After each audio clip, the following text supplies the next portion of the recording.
She's not family, that's why he sent her home.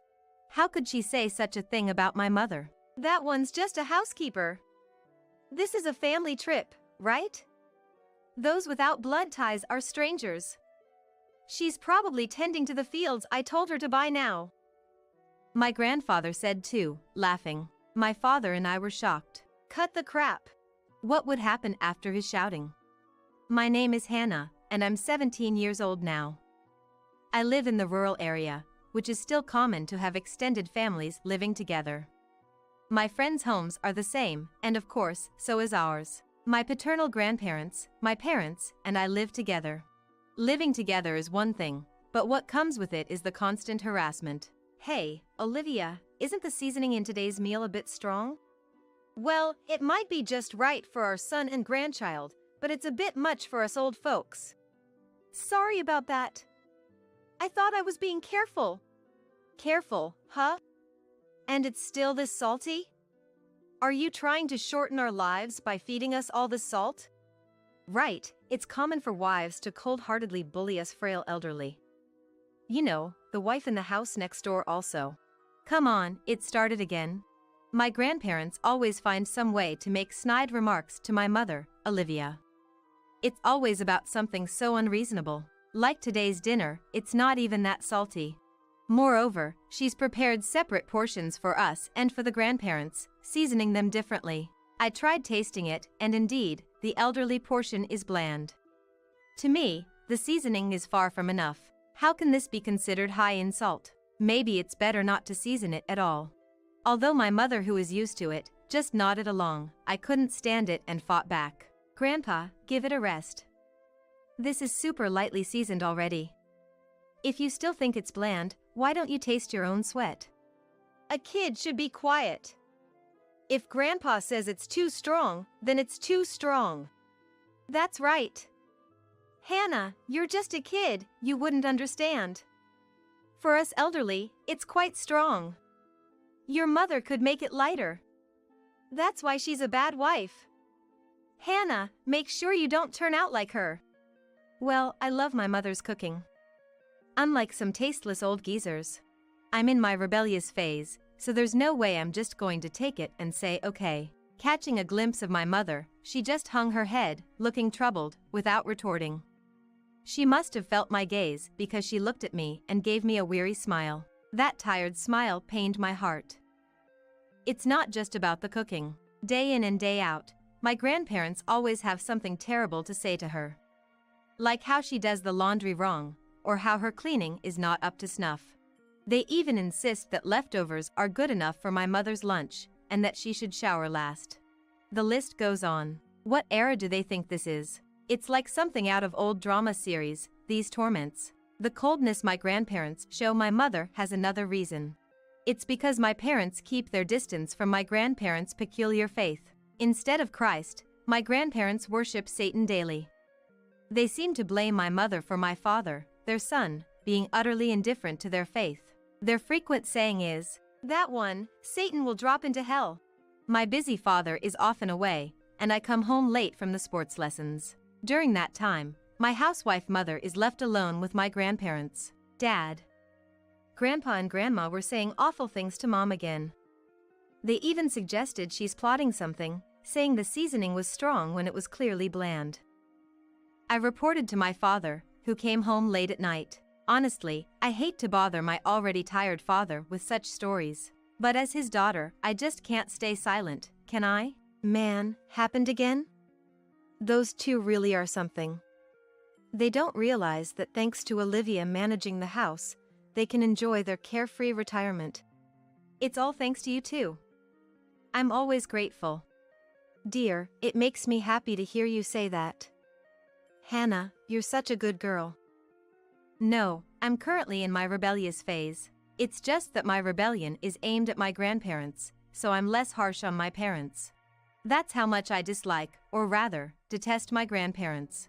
Don't worry about it, Hannah. I'll talk to them. Just keep being on your mom's side, okay?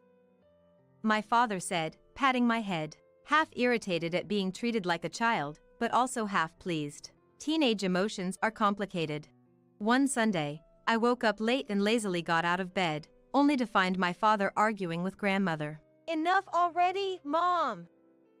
My father's shouting voice snapped me to full alertness. Peeking into the living room, I saw my grandmother sitting on the sofa, looking grumpy. My father stood in front of her, and his face beat red with anger. "Making her work in the fields on such a cold day, what are you thinking?" he shouted. He is a regular office worker, but my grandparents are farmers, true to their rural roots. Though the size of their fields has greatly reduced due to old age. Field work? Is Grandpa doing it? Looking outside, I saw nothing but a white snowy landscape. The fields must be covered in snow. Is there something they're concerned about? When I was just thinking how dangerous it is for the elderly to work in the fields in such cold weather. "Oh, I'm starving. What's all this ruckus about? Where's Olivia? Isn't lunch ready yet?" My grandfather came in, scratching his belly. "Okay, he is here." "Wait, that means..." "Wait, don't tell me Mom's." My mother does indeed help out with my grandparents' farm work occasionally. But it's only during the harvest or busy times, generally, she doesn't. That's what I thought, but... That's exactly it. I asked Mom where Oliver went, and she wouldn't say, so when I pressed her, what's the need to do anything in such snow? Then she really went out. Oh my goodness. Well, managing the fields during winter is crucial. I know that. I'm asking if it's necessary in the snow. Snow repeatedly freezes and melts, messing up the soil. If you don't remove the snow, it'll be trouble in spring. Lies. I remember hearing that when snow covers the ground, it's best to leave it be. You deal with snow before it falls or after the ground thaws. Huh, is that so? Well, it's not the time to be impressed. Anyway, Dad, we need to get Mom quickly. Right, that was the point. Mom, let's talk later, okay? It's unbelievable that my mother has been working alone in such snow. Besides, it's starting to snow again.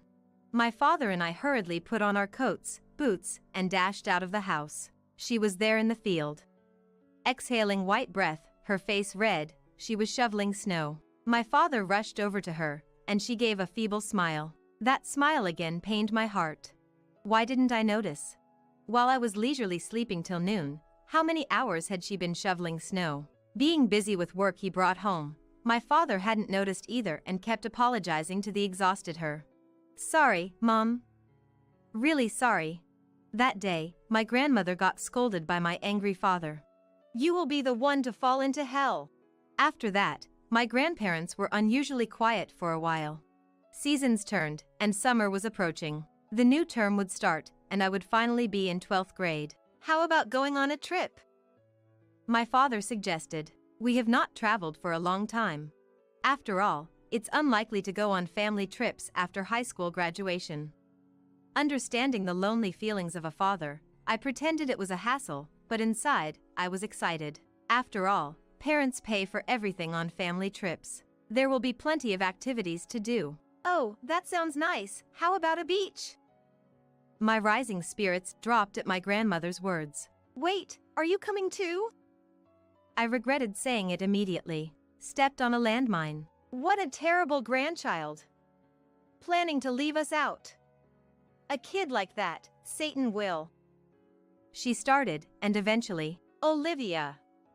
It's because of your poor upbringing that Hannah has grown into such an unthoughtful child.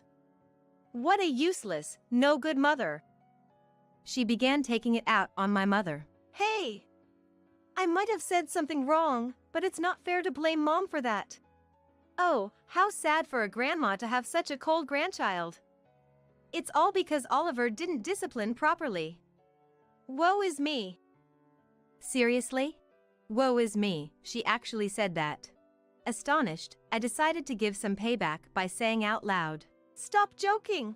However, she continued to fake cry, while my grandfather nodded in agreement. Seeing the chaotic situation, my father sighed and tried to settle things. All right. How about we go together? Instantly, my grandmother's face lit up with a smile. Despite the troublesome situation, I was also looking forward to the trip. The day arrived. Living in the countryside, the airport was far. After hours' drive, we still had plenty of time before the scheduled flight. It's been a while since I visited the airport, so I wandered off from my family. When I thought it was about time and returned, I saw my grandparents sitting on the waiting chairs. Looking around for my parents, my father came back, munching on something. Looks tasty, Dad. Yeah, this is really good. You were eating something in the car, right? But I was also hungry, so I asked for one. Olivia, you want it? Oh, where's she? With a snack in hand, my father looked around. Hannah, do you know where Mom is? Weren't you with her, Dad? No, she said she'd stay and watch the luggage. We said we'd go for a walk. Hey Grandpa, do you know where Mom is? His response was unclear. Grandma, was Mom here when you came back? Yes, she was. So she was here. Maybe she's in the restroom? But no matter how long we waited, she didn't return. I checked the restroom, but she wasn't there. Looking around, there was no sign of her. Finding it strange, my father said with looking troubled, "It's almost time for departure. Where could Olivia be? Is it time for boarding already? Then let's head over."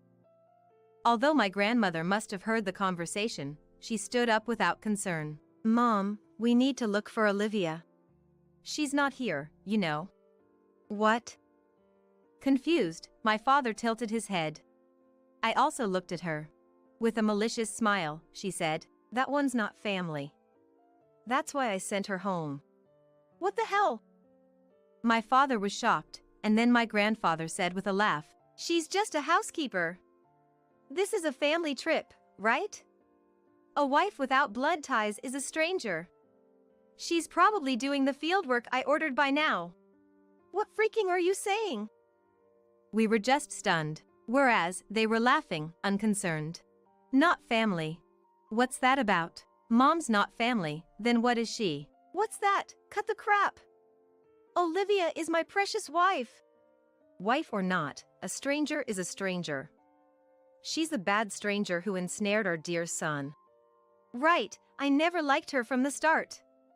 That's why I disciplined her. A stranger, not working, just squatting in our house, she should at least do some farm work. Let's say, what was it? Right, a neat. Just like a neat. They were chuckling with a vulgar laugh. I was so furious, and my vision turned red. I was about to say something when my father, quicker than me, stood in front of my grandparents and shouted, "Don't mess with me." Yikes! My father's voice echoed throughout the space. In the busy and crowded place, his voice resonated surprisingly far. Without caring about other passengers who stopped in their tracks, wondering what was going on, he continued to yell, "Always just harassing Olivia with your petty torments. You think I don't know anything? I know it all. Yes, I always tattle. And just when I thought you reflected on that snow incident, you pull this childish stunt. What's so fun about this? Ryan, we were just trying to educate that woman for your sake. What education could you vile people possibly give? It should be you who needs to be educated." Ryan, how dare you speak to your parents like that? Dad, you said Olivia was a stranger, right? She is my precious wife. My beloved wife. The most important family to me. You say that my family member, Olivia, is not your family, that she's a stranger. Then I'm a stranger too. You two and I are strangers. Ryan, what are you saying? What am I saying? That's my line. Do you even realize what you're saying, what you're doing? My grandparents' faces got paled at his fury. I had never seen him so angry. It must have been the same for my grandparents. My grandmother looked like she might burst into tears any moment. However, my grandfather gave a wry smile at my father's state. It infuriated me even more to see him laugh it off. Listen, Ryan. Calm down. He seemed to want to somehow control his son, to maintain his dignity as a father. Anyway, we're running out of time. Let's just have Olivia give up this time. And, well, let's just go, just us. The gate close is almost here. And we don't want to waste the cancellation fee for the hotel we booked. What? Wait, what is he even saying? Expecting Mom to give up this time? Whose fault does he think this is? Whose fault do you think this is? My inner thoughts and my father's shout coincidentally overlapped. My grandfather let out a startled yelp. That's enough. If you want to go, then just go on your own. No, you guys were supposed to come too. Oh, I'm not family either, so it's fine. Hannah. As I casually responded, her face showed shock. What? Did she think I would go along with them? As a daughter of a non-family mother, I am not family either. No way! You're family! You have a blood connection. My bond with my mother is stronger. At a loss for words, my grandparents could only snort in response. I turned to my father. Let's go home, Dad. Mom is waiting. Yeah, that's right. I'll call her soon after. Okay, let's do that. Carrying our bags, we headed for the exit, followed by my flustered grandmother. Hey, wait! What about us? What's going to happen to our trip? That's not our problem. Go on your own. And preferably, don't come back. What about the money? If you want to go, pay for it yourselves. No way! Her voice echoed around us. My grandfather stood dumbfounded. Leaving them behind, we headed home, where my mother was waiting. She was seemingly happy, perhaps because we had called from the car, but I didn't miss it. Her eyes were red. There were traces of tears. Those two, I'll never forgive them. Hey, Dad, I've been thinking. That's a coincidence, so have I. While hugging my mother, I spoke to my father and sensed him nodding in agreement. That night, my grandparents, having few money for the trip, returned home huffing and puffing. They could have taken a taxi by promising to pay upon arrival or borrowed money from a police station near the station to take the bus. But they didn't even know or understand such things. That's just like them. I guess it served as a good punishment. At first, they were extremely apologetic, but in front of my mother, they began to grow bolder again. We did nothing wrong. That woman is to blame. But my father had enough. That's it. We're finding a new house and moving out. We're cutting ties. I don't care about your old age. He made an unexpected declaration. My grandparents were pale, but his determination didn't waver. He temporarily moved my mother and me to a hotel and hurried to find a new house. He found a good property convenient for his commute and my school. Dad, you are so reliable. Then, on moving day, please, we apologize for everything up to now. Don't abandon us. My grandmother was begging, crying. What are we supposed to do if you two leave us? My grandfather was nearly in tears. I don't care. With a dismissive tone, my father left the grandparents in despair. Olivia, please. We're sorry for everything. We won't do it again. We'll recognize you as family. So let's go back to how things were, okay? Astonishingly, to whom Grandma pleaded was my mother. After all the terrible things they've done, how conveniently self-serving. Feeling disgusted, I saw my mother take my grandmother's hand. With a bright smile on my mother's face, just as her face lit up in response, my mother said, "Judgment from the grand white throne." Huh? Satan sees all the anger in this world. What are you talking about? The day to kneel before Satan is near. You'd better prepare your excuses. I hope you make it to heaven. Wait, hey, wait. Goodbye. Leaving the speechless grandparents behind, we got into the car. As we drove away from their house, I glanced back once to see them standing there, dumbfounded. They were getting further and further away, and I realized that might be the last time I see them. Inside the car, heading to a new beginning, as I chuckled at the passing scenery, my mother looked at me curiously. What's up? Well, just feeling a bit envious. Of what? Of Dad. He said, my precious wife, my beloved spouse, the most important family member to me. Really? Hannah! What are you spilling? Oh my, still so lovey-dovey after all these years. Really makes one envious. Come on, no kidding. My mother, blushing, lightly tapped my head. It didn't hurt, but I pretended it did and rubbed my head, then added, I wish I could have a boyfriend like Dad soon. Right after that. A boyfriend! His pained cry echoed through the car, holding the steering wheel. There is no seat of mine! Olivia, oh, your seat? I canceled it. Ava! Today is the wedding ceremony of my dear brother, Jack. Me, his real sister, not having a seat at the groom's side is unthinkable. What do you mean by canceled? Oh dear. I mean exactly what I said. Your seat isn't here anymore. Laughing almost cartoonishly, adorned with numerous necklaces and bracelets, is Ava, the bride's mom. To me, she's just my sister-in-law's mom, not someone I usually interact with much. But, as it turns out, Ava and I have a bit of history. I'm Olivia, a 25-year-old singer. Since childhood, I've pursued my dream, enduring hardships and disappointments, but 3 years ago, I passed a crucial audition. That led to hit songs, and now I'm busy with solo concerts and TV appearances. I met my husband, Michael, at work, and we married a year ago. Both my professional and personal life are thriving. It's all thanks to the support of my family. Especially my brother, Jack, who's always been here for me. He had been claiming to me as, I'm your first fan since my debut.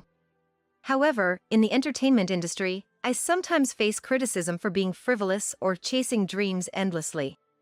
When Jack's marriage was decided, my biggest concern was exactly this. I worried if Jack would be badmouthed by his wife's family because of my career, but Mary and Ava, his wife and mother-in-law, smiled and supported my work.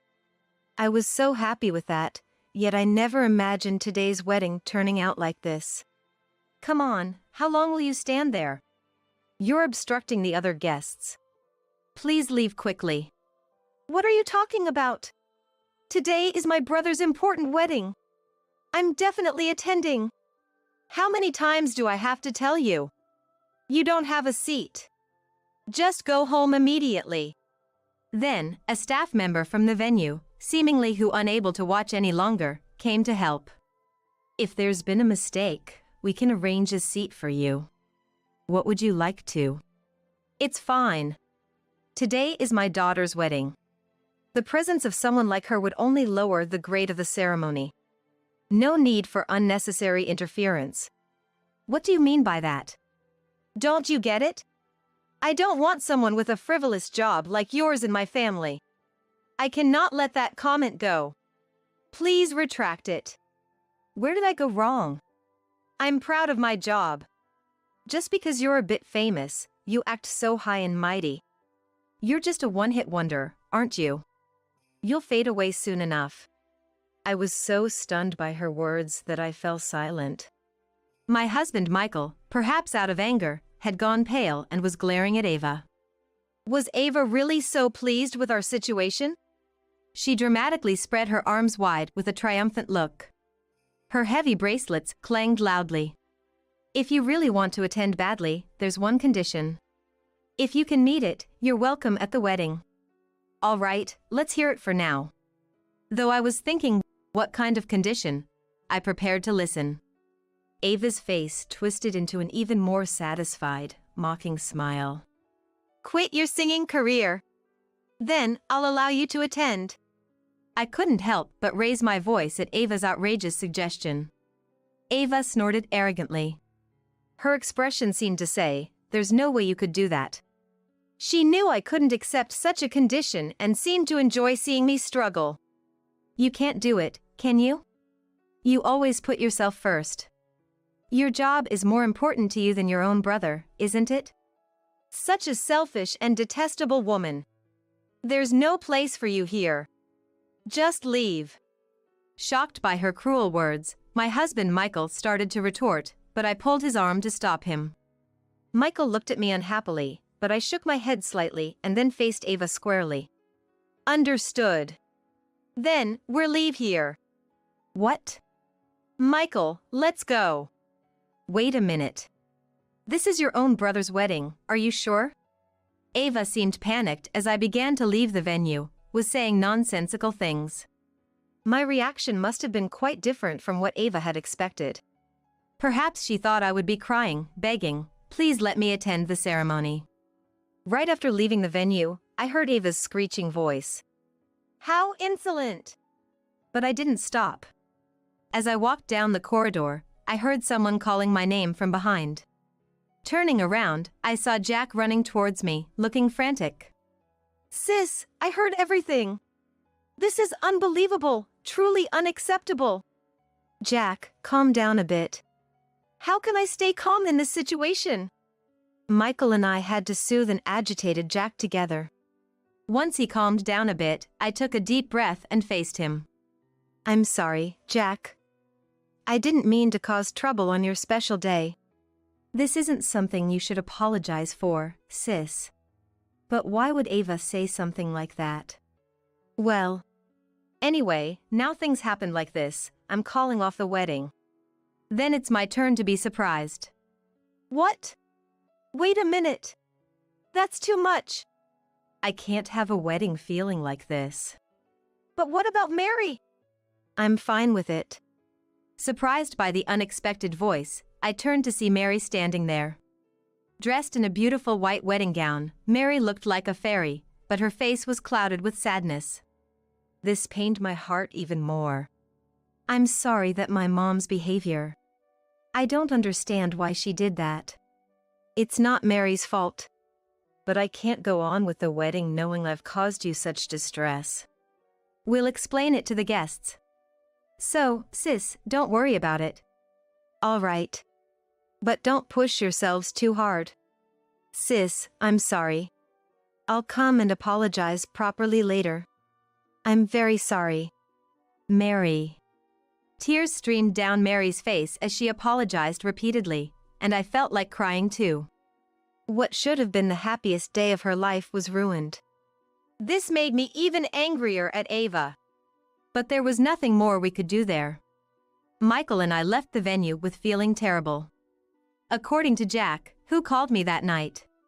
When Ava heard the wedding was cancelled, she was furious.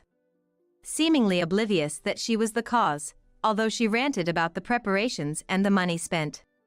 However, an angry, tearful Mary and Ava's husband, now aware of the situation, scolded her, and she reluctantly backed down. Jack and Mary told the guests that a family member had fallen ill as an apology. Not revealing the truth was probably their way of showing some mercy to Ava. Thinking of their feelings, I felt deeply saddened. How did things end up like this? While Jack and Mary's support was comforting, but I couldn't help feeling down, blaming myself for being a singer. A week later, Michael and I visited Jack's house. We had received a call from Jack and Mary, who wanted Ava to join them in making a formal apology. They should be the ones coming to our house. Ava absolutely refuses to do that. Are they really sorry then? I think so too, but considering Jack and Mary's feelings. I didn't want to see Ava, but after hearing Jack and Mary's earnest apologies on the phone, I couldn't refuse. Besides, I had something important to resolve. Sis, sorry for bothering you today. Mom, come on, greet them properly. They apologized repeatedly as we arrived. Ava, looking displeased, merely muttered, "Oh, hello." Seeing this, an almost tearful Mary scolded her. I was beyond anger, so already wanting to leave, but I didn't. Because Jack urged, "Please come in." Michael and I sat down, opposite side was Jack and Mary, with Ava also seated. It's about. Mary began. I wanted to be a singer. It's embarrassing now. There's nothing embarrassing about it. Mary has more talent than anyone. Mom, please be quiet. As you can see, she was more enthusiastic about me becoming a singer than I was. Singing is the perfect career for Mary. Please, just be quiet. Ava, about to start shouting, was silenced by Mary's firm words. Of course, singing was my dream too. But as I realized there were better singers out there, my desire faded. Yet, Mom insisted I become a singer. So, 3 years ago, in my graduation year, I promised the audition I took that would be my last. If I passed, I'd pursue singing, but if I failed, I'd give up. And I failed. It wasn't just a failure. You made it to the final round. You were almost successful. As Ava exclaimed, I was intrigued by the audition 3 years ago. It was the same audition that kick-started my career as a singer. I had a suspicion. Mary, was that the audition? Yes. The same one Olivia passed. I participated too. I hadn't realized it at all. You only care about yourself, don't you? Such an unpleasant woman. Mary, with tears in her eyes, reproached Ava, who spat out her words with vehemence. As I watched the two of them, I finally felt a sense of understanding. Hearing Mary's story, Ava's past behavior finally made sense to me. And seeing Ava's attitude now, I decided to go through with the decision I had secretly made. I finally understand, Ava. Oh, what's with that look? How insolent. Honestly, I wasn't sure whether to say this or not. After all, you're Jack's mother-in-law. I didn't want to make a fuss. What do you mean? Ava, you've been saying it all along, haven't you? To introduce Mary for a singing job or to refer her to my agency. Eh? Mom, you said that? That was just small talk. Even for small talk, it felt like big pressure. You became more aggressive when I didn't take you seriously, and recently, you even threatened to sell my private photos to a tabloid if I didn't introduce her. Hey, that's practically threatening. Jack, enraged, leaned forward, but I gestured for him to stay calm.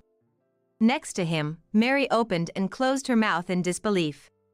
She might have been too shocked to find words, not expecting her own mom to do such things.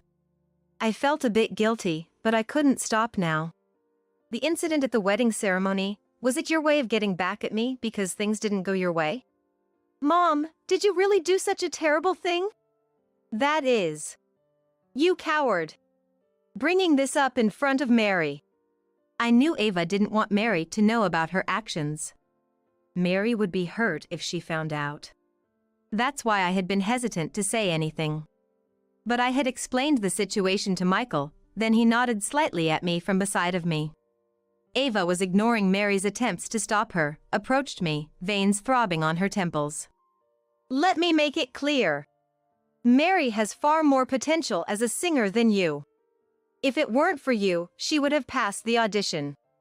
She could have been a singer, even a star. I let her marry into a less impressive family, thinking it might lead to a singing opportunity for her. How dare you take advantage of my kindness? Ava's intensity silenced not just me, but Jack and even Mary. As we stood there stunned, Ava continued her irrational tirade. You probably used some dirty tricks to pass that audition, didn't you? Bribe the judges, maybe even seduce them. You seem like the type of doing that really well. Even now, who knows what you're doing to get work? Mom, please stop! Mary's tearful plea seemed unheard by Ava. I was so overwhelmed, I didn't know whether to be angry or sad. Then, Michael spoke up. Olivia passed the audition on her merit. Aren't you a sweet husband? But your wife's popularity is just a fluke. Likewise, Mary failing the audition was a matter of merit. Michael's firm tone even caught Ava off guard. I remember that audition 3 years ago well. All the finalists were closely matched in talent. But Olivia had the strongest determination to become a singer. What right do you have to say that? You're not even involved. I am involved. Huh? I was a judge at that audition. I'm Michael, a music producer. Michael, the famous music producer Michael? Michael is known as a famous music producer whose works are all hits. Even those not well-versed in music have likely heard his name. He seldom appears in the media, so his face isn't widely recognized. That's why it's understandable that Ava hadn't recognized him. Ava blinked in surprise for a while, but then approached Michael with a sly smile.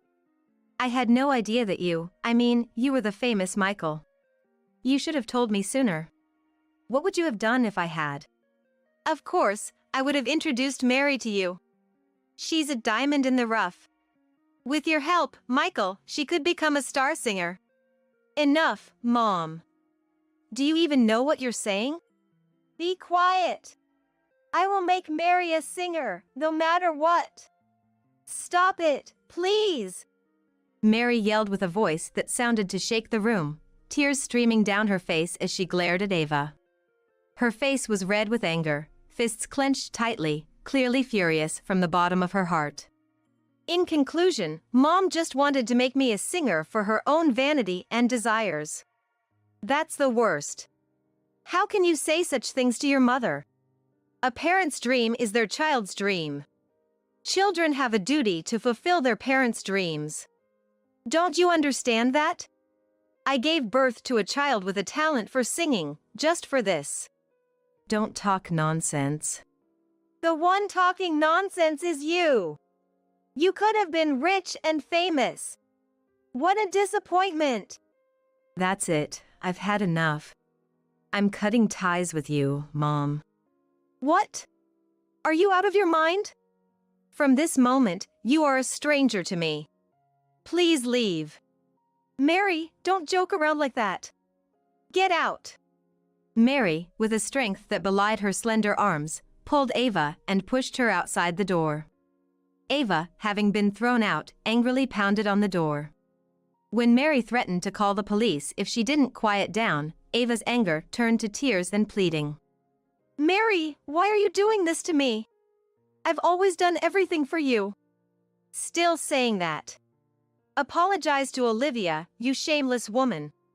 Watching Mary shout pained to me, but I was glad she stood by me to the end. I secretly decided that if Jack and Mary would have another wedding, I will definitely support them. 3 months after the incident with Ava. Ava, disowned by Mary, was also divorced and kicked out of her home by her husband.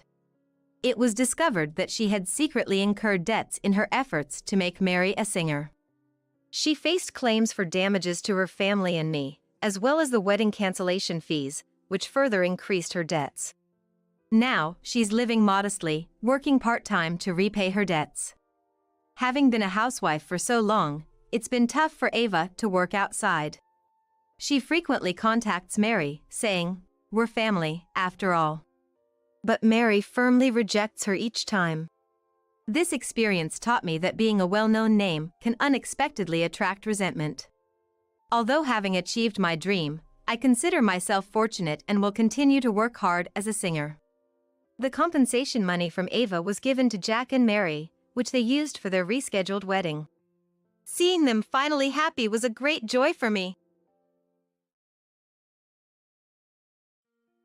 This is a high-end restaurant, a social gathering place for the winners. It's not a place for losers like you, a bottom-tier janitor. Time for you to leave. My sister-in-law Lily coldly spat these words at me, but she knew nothing about what was going to happen to her. Nor did I know.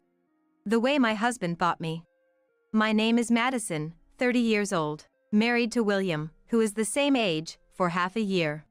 With his gentle nature, William and I have never had a fight and live happily together. We met at the trading company where we previously worked. It wasn't a case of office romance leading to marriage though. At that time, I had a fiancé, also from the same company, with marriage just around the corner. However, due to his infidelity, the marriage was called off. And then, I felt uncomfortable at the company. I resigned after 4 years. I met William again 2 years later. Madison? William? Is that you? We bumped into each other after work by chance. It's been a while. Have you been well? Yeah, I've been doing fine. From that casual conversation, we started keeping in touch frequently and eventually began dating. His family's house is a famous local landlord with several businesses. Unaware that he was from a wealthy family, I was surprised the first time I visited his house. Could this really be your family home? Passing through a large gated entrance, a cobblestone path led to a mansion resembling a luxury hotel. On the other hand, I am a born and raised in a remote countryside girl, who is a daughter of an ordinary family, with my father working at the town hall and my mom running an inn. Our worlds were different. I thought we were mismatched. However, there was no need to worry. Actually, we were just talking about wanting to visit the town where your family lives. Right, honey? Yeah. We both love nature, so we're envious of you growing up in that kind of countryside. Wilson's parents, Lucy and Jack, were very warm. And they were simple in a good way. They warmly welcomed me as William's wife, and we maintained a good relationship even after marriage. However, there was one person who did not approve of the relationship. That was Lily, the wife of William's brother. She was childless and worked in the administrative department of the company run by Jack. Nice to meet you, I'm Lily. Let's get along well.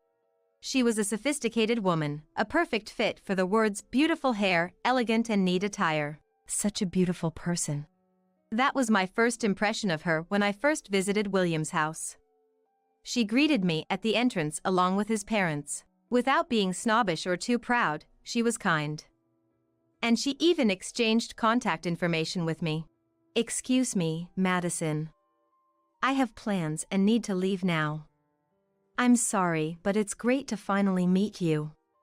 Maybe we can go to a cafe together next time. However, she had a hidden side. It came to light when she invited me to a cafe. Hey, Madison. I heard from Lucy that you're working as an airport janitor. Is that true? Yes, it is. What? Really? A college graduate working as a janitor? No way. I can't believe it. What was the point of paying for expensive tuition if you end up like this? Your parents from the countryside must feel sorry. She was so different from the elegant and kind Lily I knew, even her voice changed. I thought she was someone else. Indeed, I am a college graduate. So why did I, who worked in sales at a trading company, end up in a seemingly unrelated cleaning job? It was after my failed marriage and resignation from the company. I wonder if I should go back to the hometown. A concerned college friend invited me on a trip.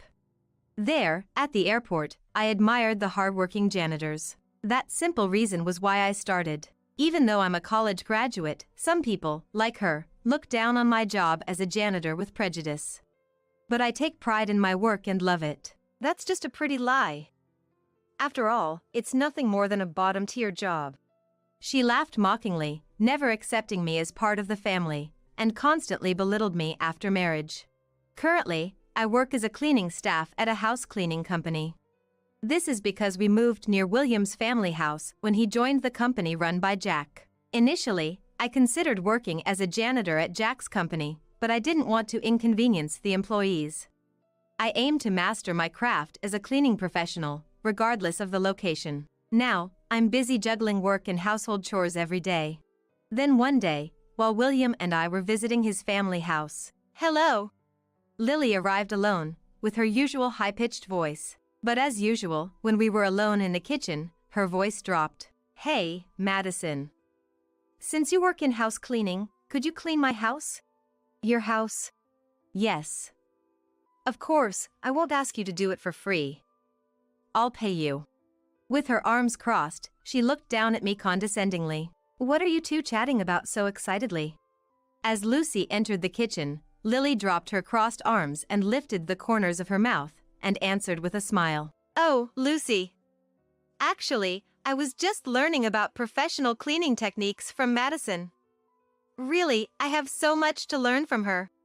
All right, I knew it. The woman who changes her attitude depending on the person she's speaking to, effortlessly telling lies and using her chameleon-like voice. Then, Lucy looked at me as if to say, wow, that sounds very nice.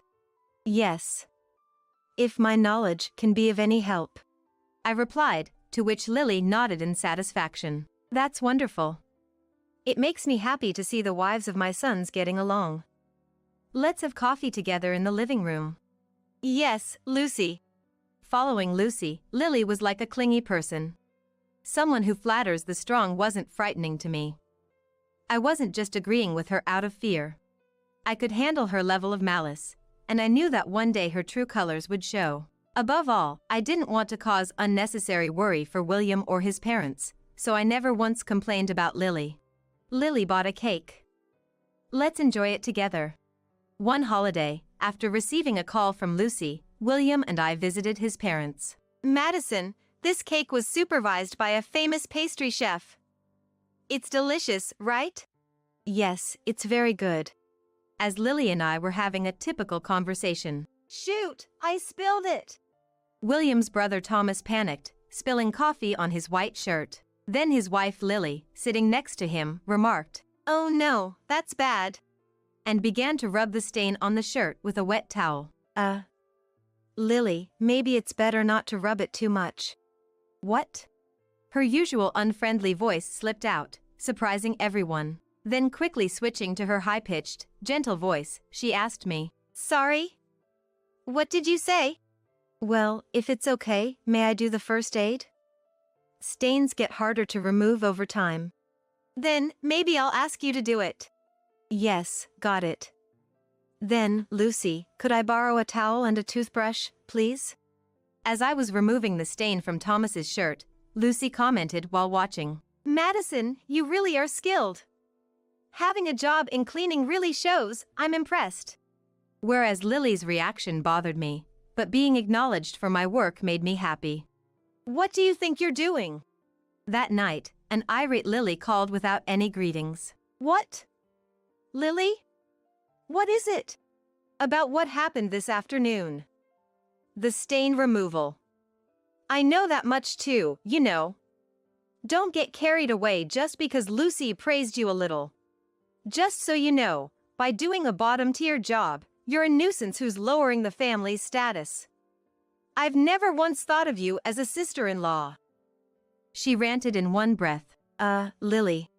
As I tried to answer, she hung up. That left me stunned. Did she really need to call just to say that?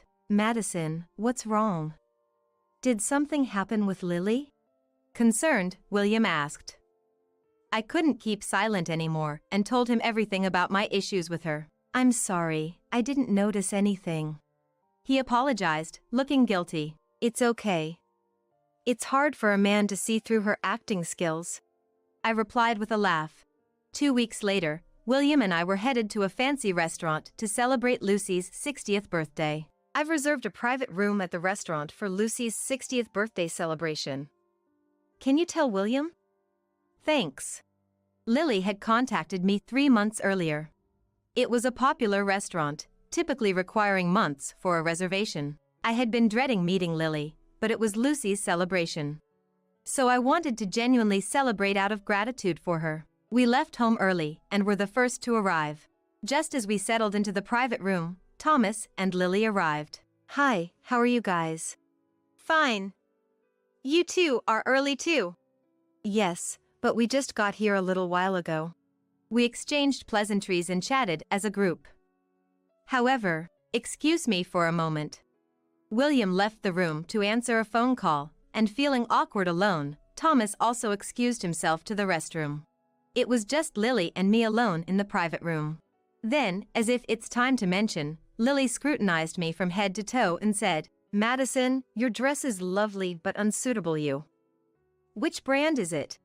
Her usual condescending tone started. I held back and forced a smile. "This dress was a gift from William, so I don't know the brand. But I love it regardless of the brand." "Oh, it was a gift. You two must be close. But it's not just about wearing nice clothes, you know. Your hands are rough and your nails are short. You should at least go to a nail salon for proper care. No matter how much you try to act like a celebrity, it's obvious by looking at your hands that you're just a wannabe." "Excuse me, but I'm not trying to act like a celebrity. The reason my nails are short and my hands are rough is due to my job. Aren't your long nails inconvenient when doing housework?" "What? Are you saying I don't do housework?" "No, I didn't mean it that way." "Seriously, you're so annoying.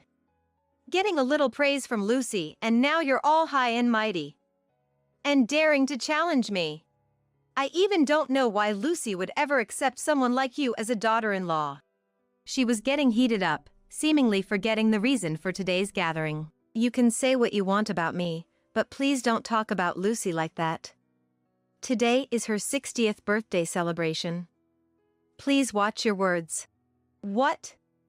How dare you talk to me like that? You should be the one watching your words. Remember, this is a high-end restaurant, a gathering place for winners. It's not a place for losers like you, a bottom-tier janitor. Get out of here. No, I'm not leaving. Being a janitor is not a bottom-tier job. Saying that is disrespectful to other people working in cleaning. Take back what you just said. As I retorted that, then, Lily should leave. What? The door of the private room opened, and William walked in. Then Thomas, Jack, and Lucy also walked in and closed the door. Jack, Lucy! Lily looked shocked, probably realizing where she was and the purpose of the gathering. She opened her mouth but seemed unable to find the words to continue. Anyway, everyone, please have a seat. Usually gentle William spoke with undeniable authority, and everyone obeyed. Sorry to bring this up on Mom's 60th birthday celebration, but I need to talk about something first. Is that okay, Mom? Go ahead, dear.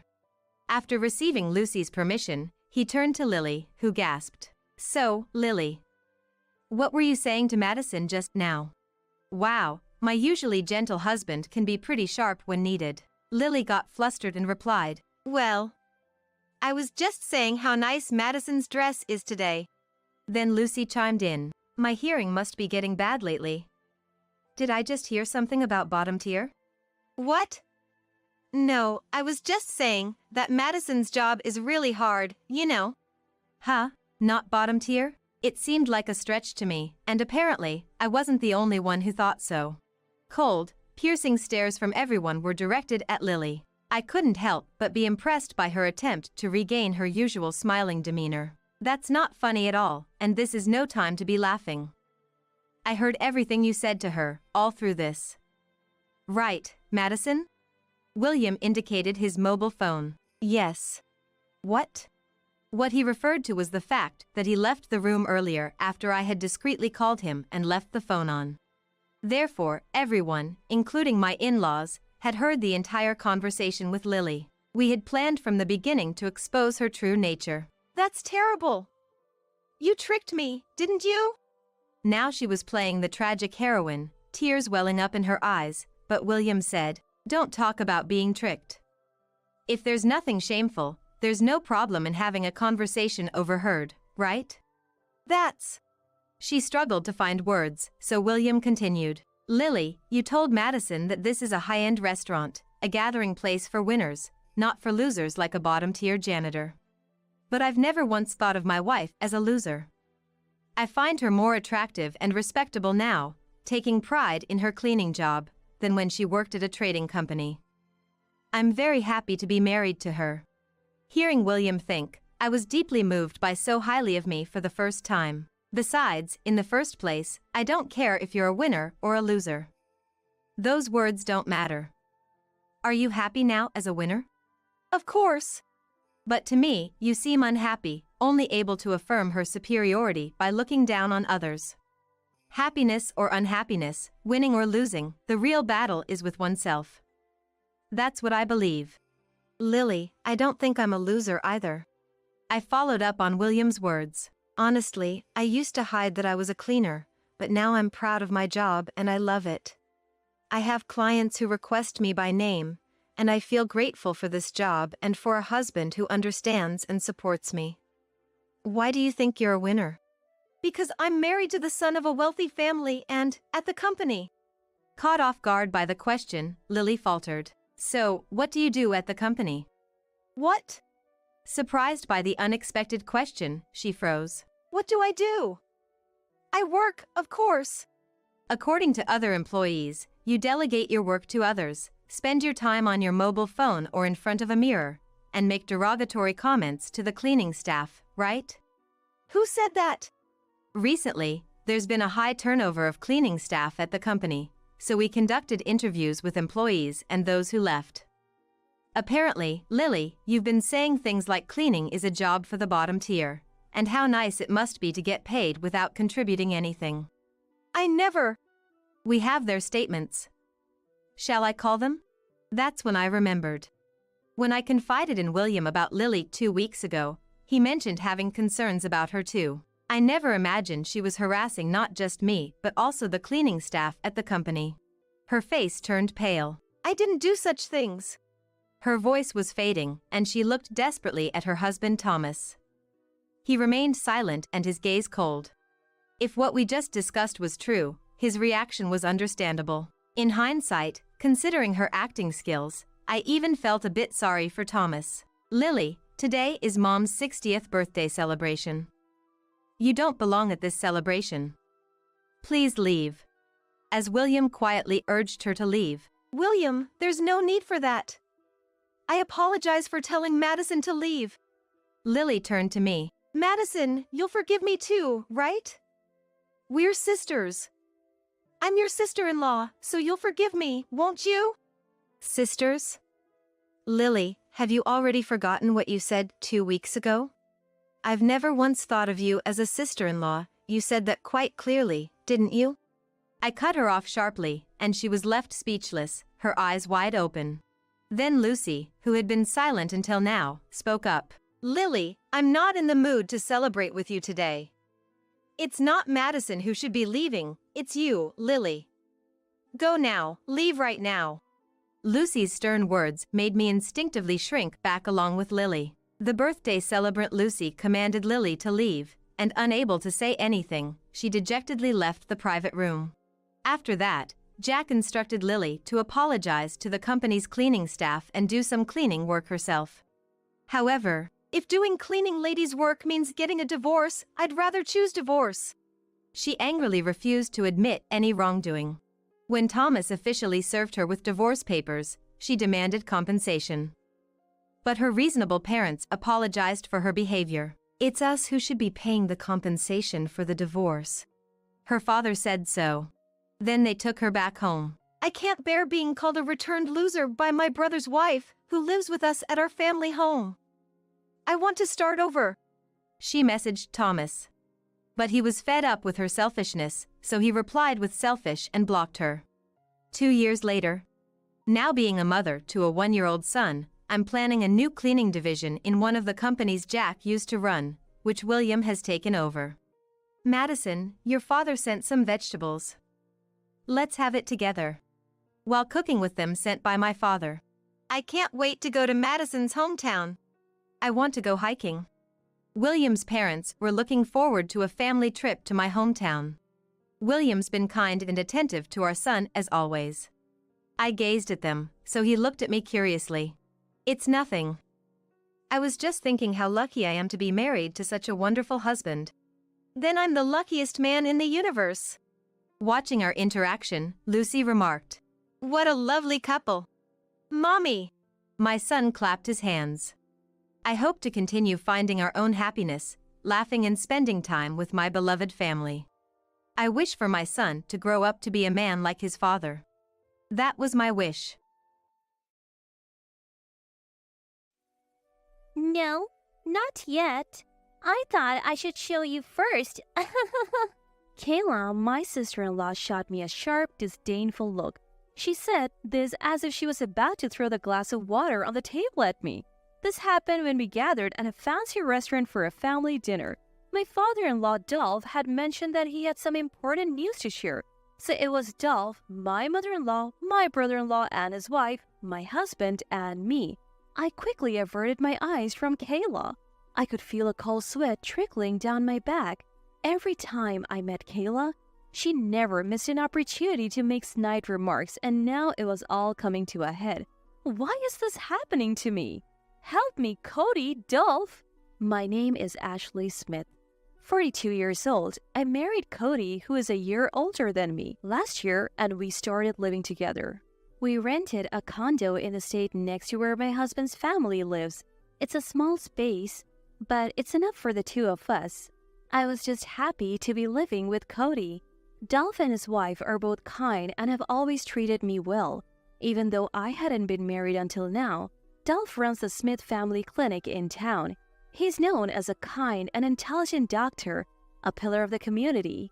Originally, Cody was supposed to work at the Smith Family Clinic too, but Dolph suggested he work at a general hospital in our state instead. Cody joked, maybe Dad has disowned me.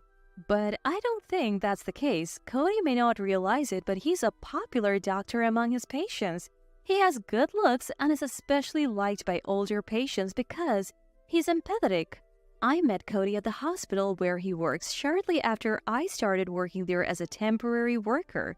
As we interacted professionally, Cody started inviting me out for meals.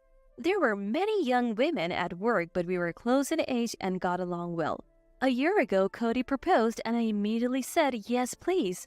I was supposed to work for only a year, but my boss has kept me on because of my performance. I'm still a temporary worker, but the work environment is good and everything is going smoothly. I had no complaints about my life. However, the problem arose shortly after I married Cody. This is Cody's wife. She's getting on in years. There was a family meeting because of the marriage. On my side, I lost my father early on and am an only child. So it was just my mother and us, a peaceful family meeting.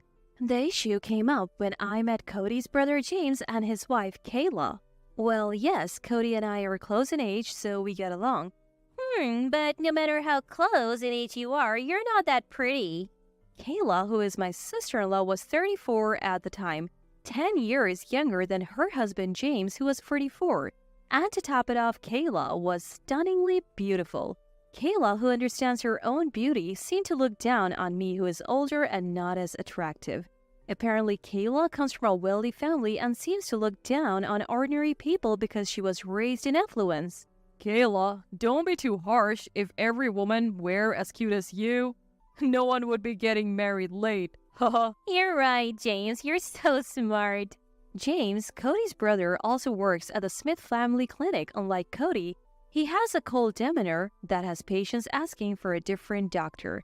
Yet, he's clueless about being disliked and proudly claims, I'm the best doctor in town. James, Kayla, can you please stop bad-mouthing Ashley? Cody steps in to defend me as Kayla and James continue to mock me. What's gotten into you? It's because you can't read the room that you're not working at the Smith Family Clinic. You're off the successor track, working at another hospital. Who cares about that right now? What kind of husband would I be if I didn't stand up for my wife? Cody, you're taking this woman seriously. Soon enough, it will be proven that she's not fit for the Smith family. Kayla's words were harsh. From the day we first met until now, she's never missed an opportunity to insult me. Despite Kayla's constant nitpicking, Cody and I usually enjoy our married life. Can I go to the beauty salon today? Sure, go ahead and refresh yourself. Cody is always considerate of me.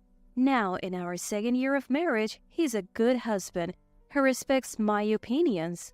I was looking forward to a day out alone, planning to enjoy some window shopping after going to the beauty salon.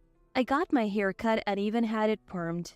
I'm in my 40s, but I still want to enjoy fashion, and I want Cody to continue finding me attractive. Despite Kayla's snide comments, Cody likes the way I look. To keep him from being disappointed, I have been mindful of my appearance. Feeling uplifted by my makeover, I was excitedly wondering what to look at in the various boutiques and accessory stores. Oh, Ashley. Kayla. My good mood was ruined when I noticed Kayla approaching. She was carrying bags from high-end brands and wearing heels that were about 4 inches high. What's with that hairstyle, trying to look young? No matter what you do, you won't change. This is my choice, Kayla. It has nothing to do with you. I couldn't help but snap back at her. I have never said anything mean to Kayla, yet she's always hostile towards me. Wow, how pathetic. Dolph would be embarrassed to have you as his daughter-in-law looking like that. I wouldn't want to walk next to you either. Leave me alone. How I look is my business. Getting all serious? How embarrassing. You can't even effort to shop, you poor thing. Kayla spat out those words and walked away. Her nasty comments felt like mud sinking to the bottom of my stomach, making me feel sick. Considering she's a stay-at-home wife yet always buying high-end items, I can only assume her wealthy parents are giving her money. Kayla flaunts money she didn't earn and belittles others. I can't stand how she uses her youth and beauty to look down on me. But if it were just the occasional snide remark when we met, I could have endured it. I could have just tuned her out, thinking about complex things like the origins of the universe during our once or twice a year family gatherings. However, Kayla's harassment didn't stop at family events. Ashley, you're free right now, aren't you? A few weeks later, I received a message from Kayla. We never usually communicate, so I was on guard when I saw her first ever message. What is it? Knowing Kayla dislikes me, I assumed it would be something straightforward. I braced myself and asked her what she wanted. Something terrible has happened. Terrible? Yes, take a look at this photo. Kayla sent me a picture. It showed the back of a man and a woman walking together. The man's right hand supporting the woman's back. At first glance, they looked like a couple. I couldn't believe my eyes when I saw the man's back. Cody? Exactly. Isn't this bad? He's definitely cheating, right? That can't be. I looked closely at the photo again. Though he wasn't in his white coat, the striped polo shirt was unmistakably one I had bought for Cody, and the hairstyle and height were all him. My head started to spin at the reality before me. What's going on, Cody? My college friend happened to see this and took the photo. She's a patient at the hospital where you both work, so she recognized Cody. Being a doctor, Cody is easily recognized by the public. That's how this incriminating photo was taken. Have you said anything to Cody? No, not yet. I thought I would show you first. I was at a loss for words. Memories of the happy times I'd spent with my husband flashed through my mind. He had always been kind to me, always on my side. But was all that kindness a lie? What will you do? Divorce him? It's only natural since he's cheating. My hand trembled as I held my phone. I wished this were a dream, but the photo proved it was real. I'm sorry, I can't think straight right now. Of course, if you're going to divorce, better do it soon. You're not getting any younger, Ashley. Time's running out to find your next husband. I could vividly imagine Kayla's mocking smile on the other end of the phone. What should I do? That night, I couldn't sleep and greeted the morning with a heavy heart. The next day, Cody noticed my gloomy face worn from lack of sleep and asked me with a concerned look, Ashley, is something wrong? I hesitated to tell Cody what Kayla had told me yesterday. If he really was cheating, he might lose his affection for me for discovering it. More importantly, I wasn't sure if I could forgive him. Either way, our marriage was undoubtedly in jeopardy. Well, about that, if you're troubled about something, talk to me. I'm here to listen. Cody, he looked straight into my eyes. Seeing his sincere gaze, I couldn't believe he would cheat on me. I decided it was better to consult with the man I love than to keep it to myself. I showed him the photo that Kayla had shown me yesterday. Kayla showed me this photo. What? Why does she have a photo like this? She said a friend of hers who goes to our hospital took it. In this photo, you look very close to this woman. What's going on? Honestly, I was terrified to hear the truth. If he seemed flustered after seeing the photo, it would confirm he was cheating. At that time, I too will have to lose my temper. I braced myself for him to say, I like this woman, and closed my eyes. She's a patient. What? I happened to run into her in town and she looked unwell. She was just a bit anemic, but I'm glad it wasn't anything serious. Anemic? At first, I suspected Cody might be lying. But looking closely at the photo, it did appear that he was helping the woman walk. Not like they were involved in an affair. Exactly. It's good I happened to be there. But what did Kayla want by showing you this photo? She said you were cheating. Cheating? I would never do that. I love you too much, Ashley. Cody, I'm sorry for doubting you. You were worried about this? I'm sorry I didn't notice you were being harassed. Even though I had doubted him, he was still concerned for me. His kindness warmed my heart. I want to cherish this man for the rest of my life and stay by his side. No matter what Kayla says in the future, I will trust Cody. Still, what Kayla did was terrible. She tried to make it look like I was cheating because she doesn't like you, Ashley. She's trying to break us up. What a person! Now that I think about it, it was all a trap. But if we let this go, Kayla might harass us again. Don't worry, I have a good idea. A good idea? Yes, leave it to me. You don't have to worry about anything, Ashley. 2 weeks had passed since I consulted Cody about Kayla. I knew he was working behind the scenes to get back at her, but I deliberately didn't ask what he was doing. It was a weekend, a week later, when we were called by Dolph for an important announcement. It was around the end of the year and we were planning to visit Cody's parents. Cody and I, along with my in-laws and Kayla and her husband James, were to meet at a high-end restaurant arranged by my in-laws. Dolph and Melinda were running a bit late, so Cody, James, Kayla, and I waited for them in a private room. Oh, Ashley's here too? This place is for winners only. Poor people like you should just go home. Kayla, again, how could you? Just as Cody was struggling to contain his anger at James and Kayla's snide remarks, Then you should leave. What? the door to the private room opened and Dolph and Melinda walked in. Kayla, who was just making a snide remark, looked surprised at Dolph. Dolph, what are you saying? Ashley comes from a single-parent home and isn't suitable to support the Smith family clinic. I can support it. You're saying Ashley's upbringing is bad? You're the one with a bad upbringing. What? Why? We're wealthy, so of course we are well-bred. Clearly, you don't even understand what well-bred means. Dolph holds his head in disbelief. Melinda chimes in from beside him. Kayla, We have heard from Cody you have been harassing Ashley quite a bit. what? Kayla probably never thought her in-laws would find out about her actions. Her eyes widen in disbelief. People call it a bad upbringing when you talk badly about and belittle others. What did you say? We were planning to discuss the successor of Smith Family Clinic today. If it's about a successor, it should be me, right? Cody doesn't even work with us. Why bring this up now? No. The successor is Cody. What? Why? Damn it! Why would I let my incompetent brother take over? The one who's incompetent is you. You let your wife harass your brother's wife and you even join in. Dolph says this clearly to James. James seems to want to argue, but Dolph's argument is too sound and he freezes on the spot. Taking James' place in barking back is once again Kayla. Dolph, why aren't you scolding Cody? What? Cody is cheating. I had a bad feeling about this meeting from the start. When I heard Kayla was coming, I suspected she might make a fuss about Cody cheating. Even if the information is wrong, Dolph and Melinda can't hide their shock when they hear the word cheating. Their eyes visibly shake. You must be surprised. Your son, who you thought was a loving husband, is cheating. I have evidence. Look.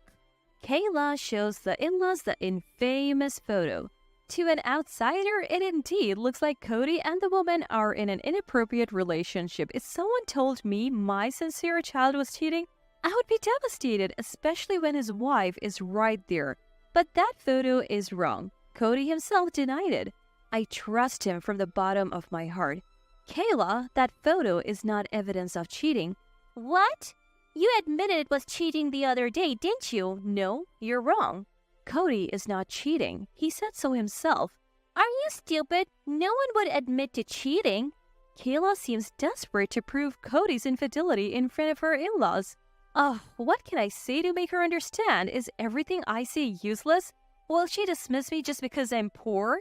I don't want to just stand here silently. As I clenched my fists and closed my eyes, I felt Cody's hand touch my back. I'm not cheating.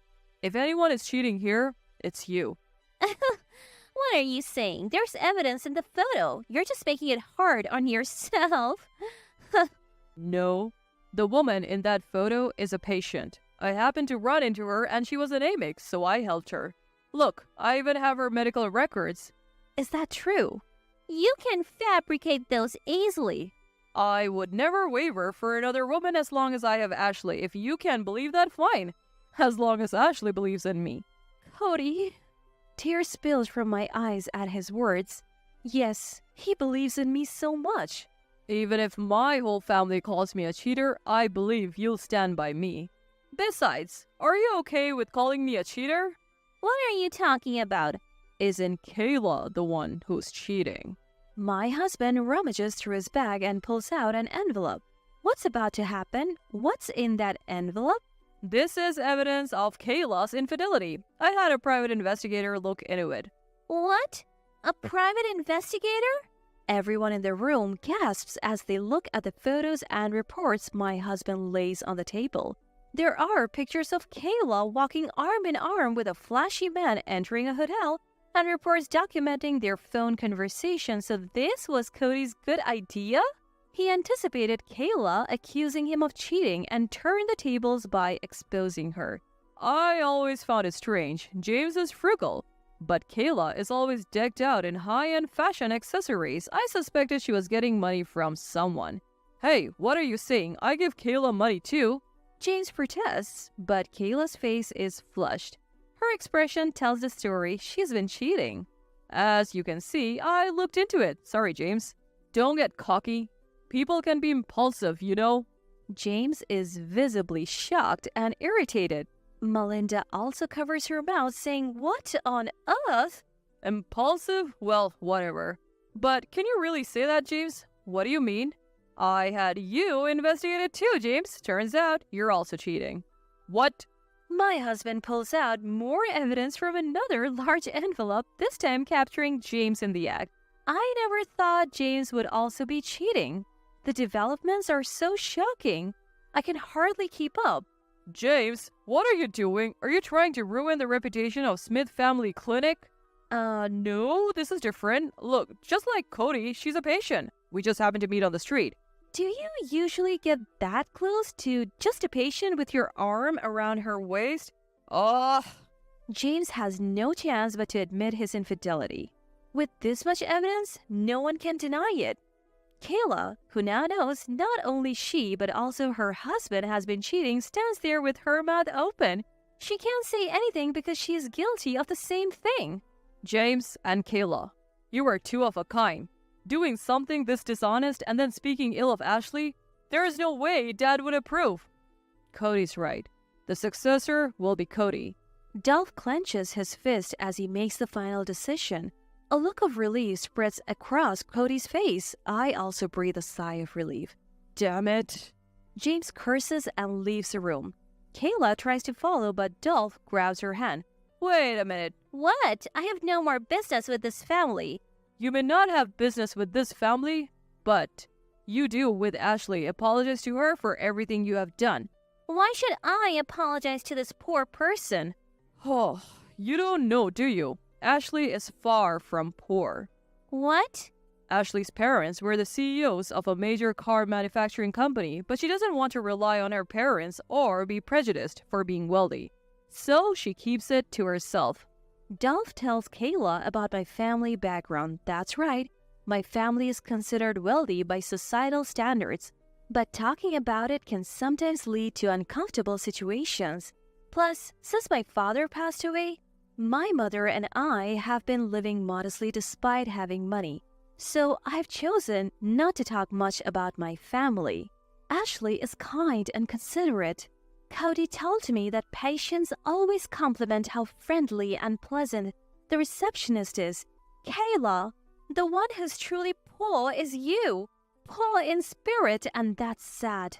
Being praised by both Dolph and Melinda feels a bit awkward, but it's nice to feel recognized for my efforts. Kayla distorts her face in frustration and finally says, Fine, my bad, before storming off. When James and Kayla leave, we all let out a huge sigh of relief. Dolph, Melinda, and Cody, thank you for standing up for me. It's only natural, Ashley. You always do the right thing. Yes, we know how much you trust Cody. We are truly grateful to have someone like you in our family, Ashley. Thank you for being Cody's wife. Tears welled up in my eyes at their words. I vow to continue believing in Cody. Now, let's have a delicious meal. We must all be hungry.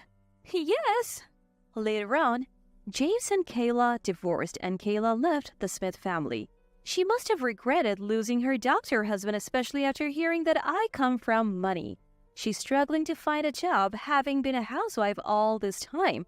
Her affair partner dumped her, saying it was just a fling, and she seems to be falling apart both mentally and physically. James, now shunned by Dolph and sulking, decided to take a leave of absence. Dolph insisted, saying an unstable doctor would make patients uneasy. Meanwhile, Cody is working harder than ever. Now that he's confirmed as a successor to Smith Family Clinic, it turns out Dolph had wanted Cody, not the cunning James, to be the successor for quite some time. He had planned for Cody to gain experience in a larger hospital first. I was offered a full-time position at Smith Family Clinic by Dolph. The salary is higher and the benefits are better. I was so happy to be recognized by Dolph that I immediately accepted. Are you sure it's okay? Of course, I can entrust Smith Family Clinic and Cody to you, Ashley. Thank you. I look forward to working with you. Though I was harassed by Kayla and worried about what would happen, I know there are people who see and appreciate my hard work, and someone who loves me unconditionally. That alone makes me truly happy. Home at last! Get me a beer and a gourmet steak, would ya? I had just returned from shopping when I saw unfamiliar bags sitting there. I was wondering what they could be when I was suddenly hit with this rude comment. I recognized that voice, and as I looked up, feeling a wave of discomfort, there stood Lewis, my ex-husband who disappeared 3 years ago. Ignoring his smug grin and condescending gaze, I walked into the house without saying a word. Not getting a reply, Lewis followed me, chatting away annoyingly. I acted as if I couldn't hear him. Ignoring Lewis's chatter, I walked around the house and began stuffing everything I needed into a random bag. Hey, don't ignore me! You know I hate being ignored! Unable to tolerate being dismissed, Lewis yelled, grabbed my arm, and turned me towards him. What's the deal? I come home and you treat me like this? Shaking off his grasp, I answered firmly. Fine then, I'm going to my parents' home. Parents' home? What?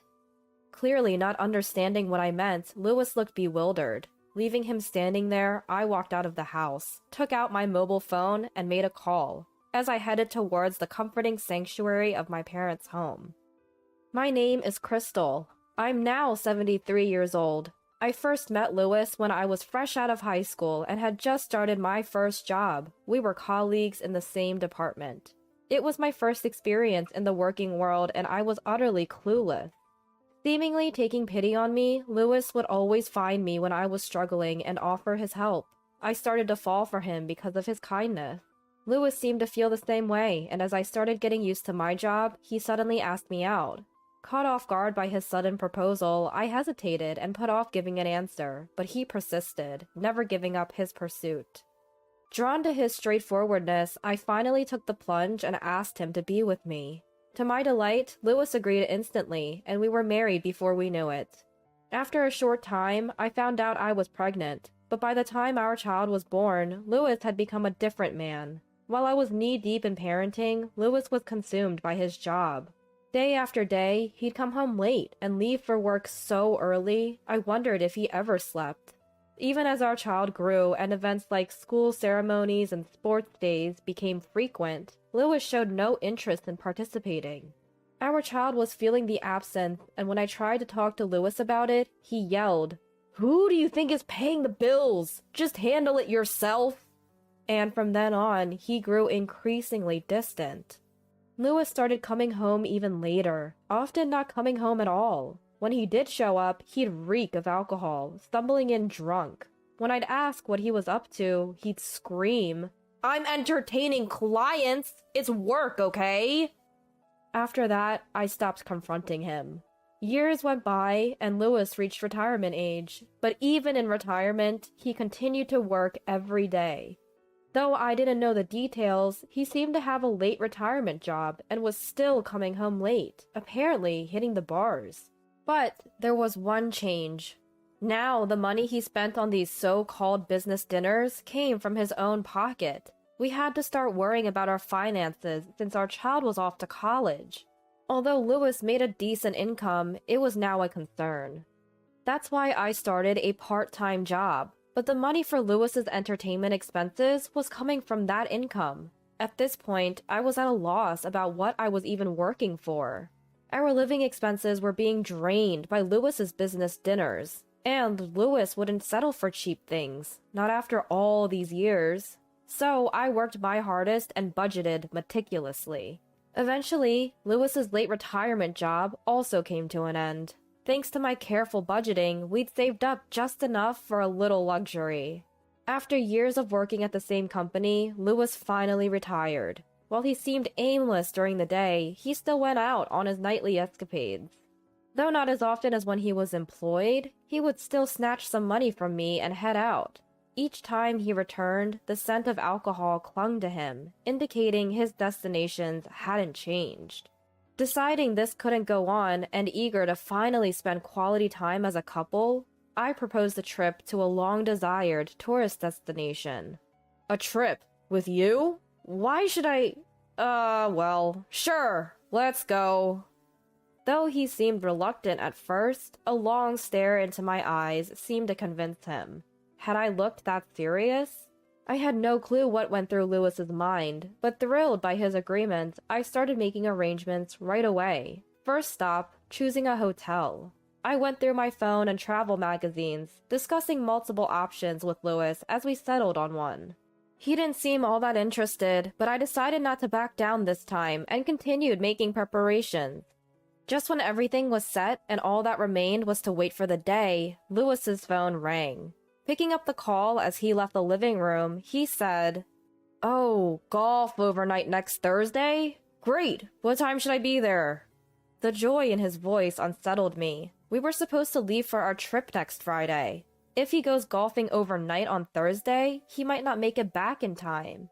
I waited restlessly for Lewis to come back. "All right then." As Lewis ends the phone call with a smile, I quickly ask for confirmation. "Lewis, you remember next Friday, right?" "Next Friday? The trip we're going on, remember?" "Oh, that. We're leaving in the evening, right? I'll make it." "Are you sure?" When Lewis gives a dismissive reply, I ask back with a puzzled and stern expression. Then Lewis shouts back, looking annoyed. "What's with that look? Let me have my retirement fun!" With that, Lewis leaves the living room and I'm left alone. I'm stunned, unable to retort after being yelled at for the first time in a while.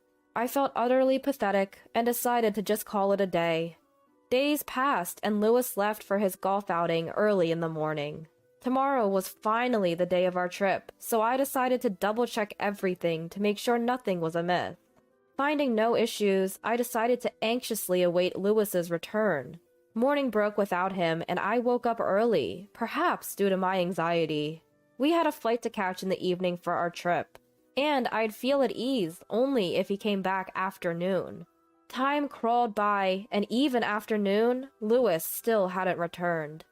Feeling overwhelmed with anxiety, I tried calling Lewis, but got no answer. I tried reaching out multiple times, but still no response. Pacing the floor and glancing at the clock, I finally lost my patience when Lewis eventually called me. "What are you doing? Where are you? We're running out of time!" Before even hearing Lewis's voice, I blurted out my concerns.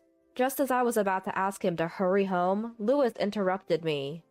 "Sorry, but I can't make it in time. Go ahead without me. I'll catch up." His voice carried a slight tone of apology. Then he hung up abruptly. Stunned, I immediately tried calling him back, but he didn't answer. Resigned, I got ready and headed to the airport. On my way, I stood before the airport staff holding 2 tickets, explaining the situation. Once I arrived, I had to repeat my story to the puzzled hotel receptionist during check-in. I tried calling Lewis to let him know I was at the hotel, but got no response. Feeling miserable, I ate dinner and spent the night crying. At dawn, I checked out of the hotel. I canceled all my plans for the day and went home. "Lewis, are you home?" Opening the door, I found no signs of Lewis. As I entered the living room, I noticed a piece of paper on the table. Curious, I looked at it and realized it was a filled-out divorce application. I slumped into a chair, utterly defeated. I sat like that in the now silent house for some time. Fast forward 3 years. I'm walking home from my part-time job. The streets are beginning to darken, and while nothing has changed in these 3 years, I certainly have. Taking a deep breath that resembles a sigh, I adjust the eco bag of groceries I'm holding and look up at the darkening sky as I reach my front door. Then I notice it. The lights are on in the house. For a moment, my heart trembles. I rush in and find unfamiliar luggage. Shocked, I ponder what's going on. Just then, I heard a familiar voice saying something quite intrusive. As I lift my head, overwhelmed with an indescribable discomfort, there stood Lewis, who had disappeared without a trace 3 years ago. I couldn't help my astonishment as Lewis looked down on me with a smug grin. Before I could ponder why, Lewis impatiently called out, "Got home, didn't I? Give me a beer and some fancy steak, now!" Stunned, I watched as a satisfied Lewis retreated to the living room. As I followed him into the room, Lewis was already engrossed in the TV, looking quite disheveled. Wearing dirty sweatpants and his hair a mess, Lewis even sported an unshaven beard and a protruding belly. I left the living room without saying a word. Lewis noticed my silence and followed me out, badgering me with relentless chatter, but I wasn't listening. I walked around the house, went into the room we use for storage, and pulled out a suitable bag. I started to pack what I needed. "Hey, don't ignore me! You know I hate being ignored!" Apparently unable to handle being ignored any longer, Lewis yelled and grabbed my arm.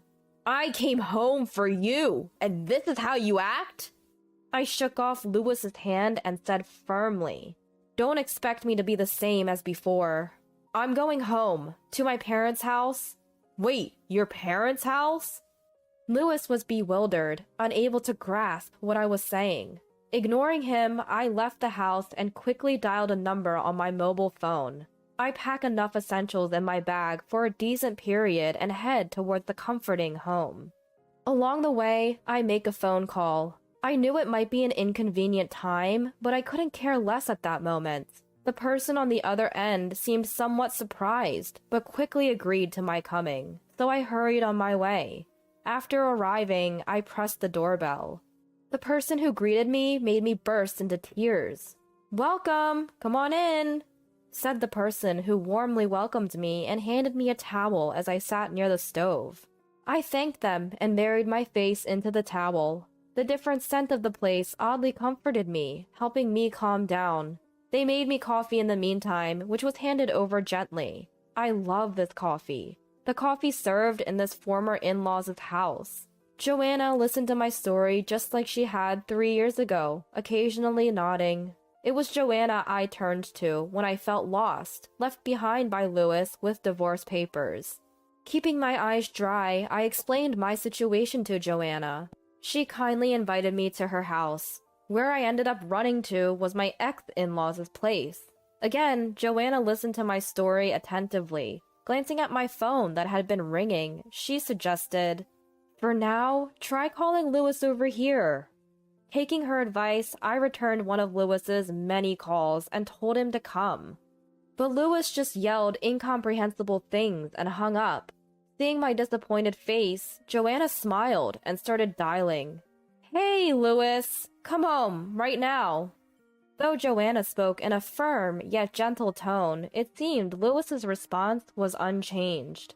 Gripping the phone tightly, Joanna warned, "Crystal is crying! If you don't want to sever ties with me, who's helped you out, come home, now." She hung up without even waiting for Lewis's reply.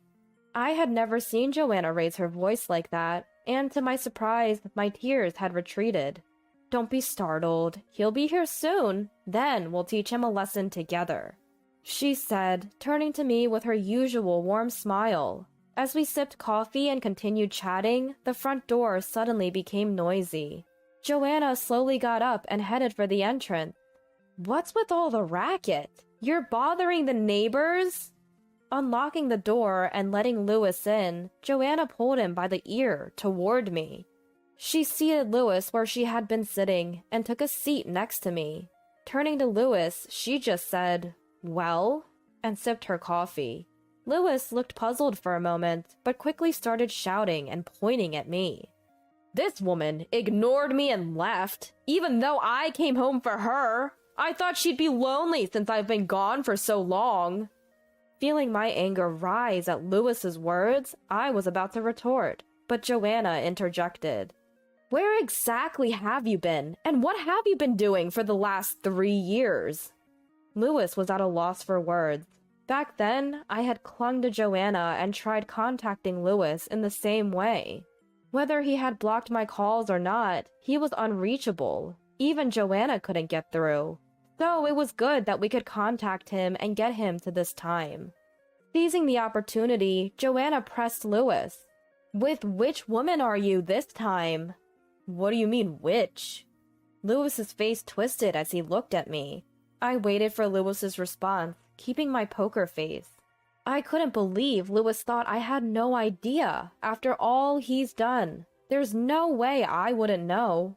After explaining everything at Joanna's place, she suggested hiring a private investigator to dig up on Lewis. And just like that, his numerous affairs came to light. He wasn't working late. He was clubbing and had been spending freely there for ages. Once I found out the extent of his shenanigans, I reported back to Joanna. She broke down, apologized, and we both immediately filed the already completed divorce papers. Joanna comforted me, telling me to forget about Lewis. Thanks to her, I was able to move on. Now, here he was, back to ruin everything. Gathering myself, I blurted out, I bet you had a great time leading your double life. At this, Lewis's face flushed red. He opened his mouth to yell, but Joanna slammed her cup down, silencing him. Lewis startled and quickly recomposed himself. We're well aware of your affairs, I continued. You left us, your family, to have your fun. So you'd rather go on trips with your mistress than with me, huh? Yes, Lewis had ignored our planned trip to go on a vacation with his then mistress. He had lied, saying it was a golf weekend. I was devastated when I found out. I had tried to forget, but as it all came rushing back, my anger boiled over. You knew? How? No, forget that. Forgive me, Crystal. I won't do it again. Lewis pleaded, clearly unable to bear being glared at by both me and Joanna. But forgiveness was off the table. Joanna snapped. Do you have any idea how much Crystal suffered? Your pathetic apology won't cut it. Now it's your turn to feel miserable. Her voice, strong for someone well into her 90s, made Lewis stifle a scream. He turned to me. I'm sorry. Really. Let's go on a trip to make up for it. Just the two of us. I'll pay for everything. I don't know what you're thinking, but there's no way I'm going on a trip with you. Besides, we're not even married anymore. What? He tried to sweet-talk me when he failed with my mom, but it was too late. We were already divorced. Lewis must have still thought I was his wife, blissfully ignorant. What a convenient delusion. Hey, come on. That was just a joke. Oh, really? But I don't like jokes like that. When I casually responded, Lewis turned ghostly pale. After that, Joanna and I completely ignored Lewis as he tried to explain himself. At first, Lewis yelled and screamed, but when he saw he was being ignored, he ended up crying like a child. Joanna told me that even after his disappearance, Lewis had been coming to get money from her. By then, I had started taking action in my own life, so I never contacted him. He was still finding ways to get money, though. Joanna had been keeping tabs on him. She knew what he was up to. It was a tough time for me, but it must have been equally hard for Joanna to keep it all to herself. Thinking back, it feels overwhelming. When Lewis eventually fell asleep, Joanna and I discussed our next steps. Apparently, Lewis had been kicked out by a woman he was close to, so he had nowhere to live.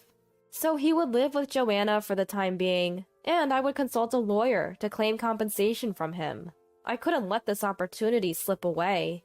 However, Lewis couldn't afford to pay, so Joanna would cover the compensation for me. With a plan in place, I took action immediately. A few days later, the compensation was transferred to my account. Lewis seemed relieved that he didn't have to pay, but all that changed was that he now owed the money to Joanna instead of me. Nothing was resolved. Joanna updates me occasionally. Lewis is using age-friendly employment opportunities to work and pay her back. Almost reaching her 100th birthday, Joanna seems to manage the slacker Lewis just fine. I hope she stays strong for many more years. As for me, I went back to my childhood home the moment I confirmed the transfer. This is where I truly grew up, and I returned to take care of my ailing mother. I had given her a lot to worry about. From now on, I intend to live a more laid-back life while taking care of her. Please, help me! The voice of Mia on the phone was so frantic that I had never heard. She was supposed to be on a plane to Hawaii with Ethan by now. Was there some kind of trouble? I braced myself. Our house! Our house! What? Our house? Mia wasn't on the plane. Learning the truth, I resolved to send Ethan, who had been missing, to hell. I'm Lily, a 32-year-old corporate employee at a major trading company.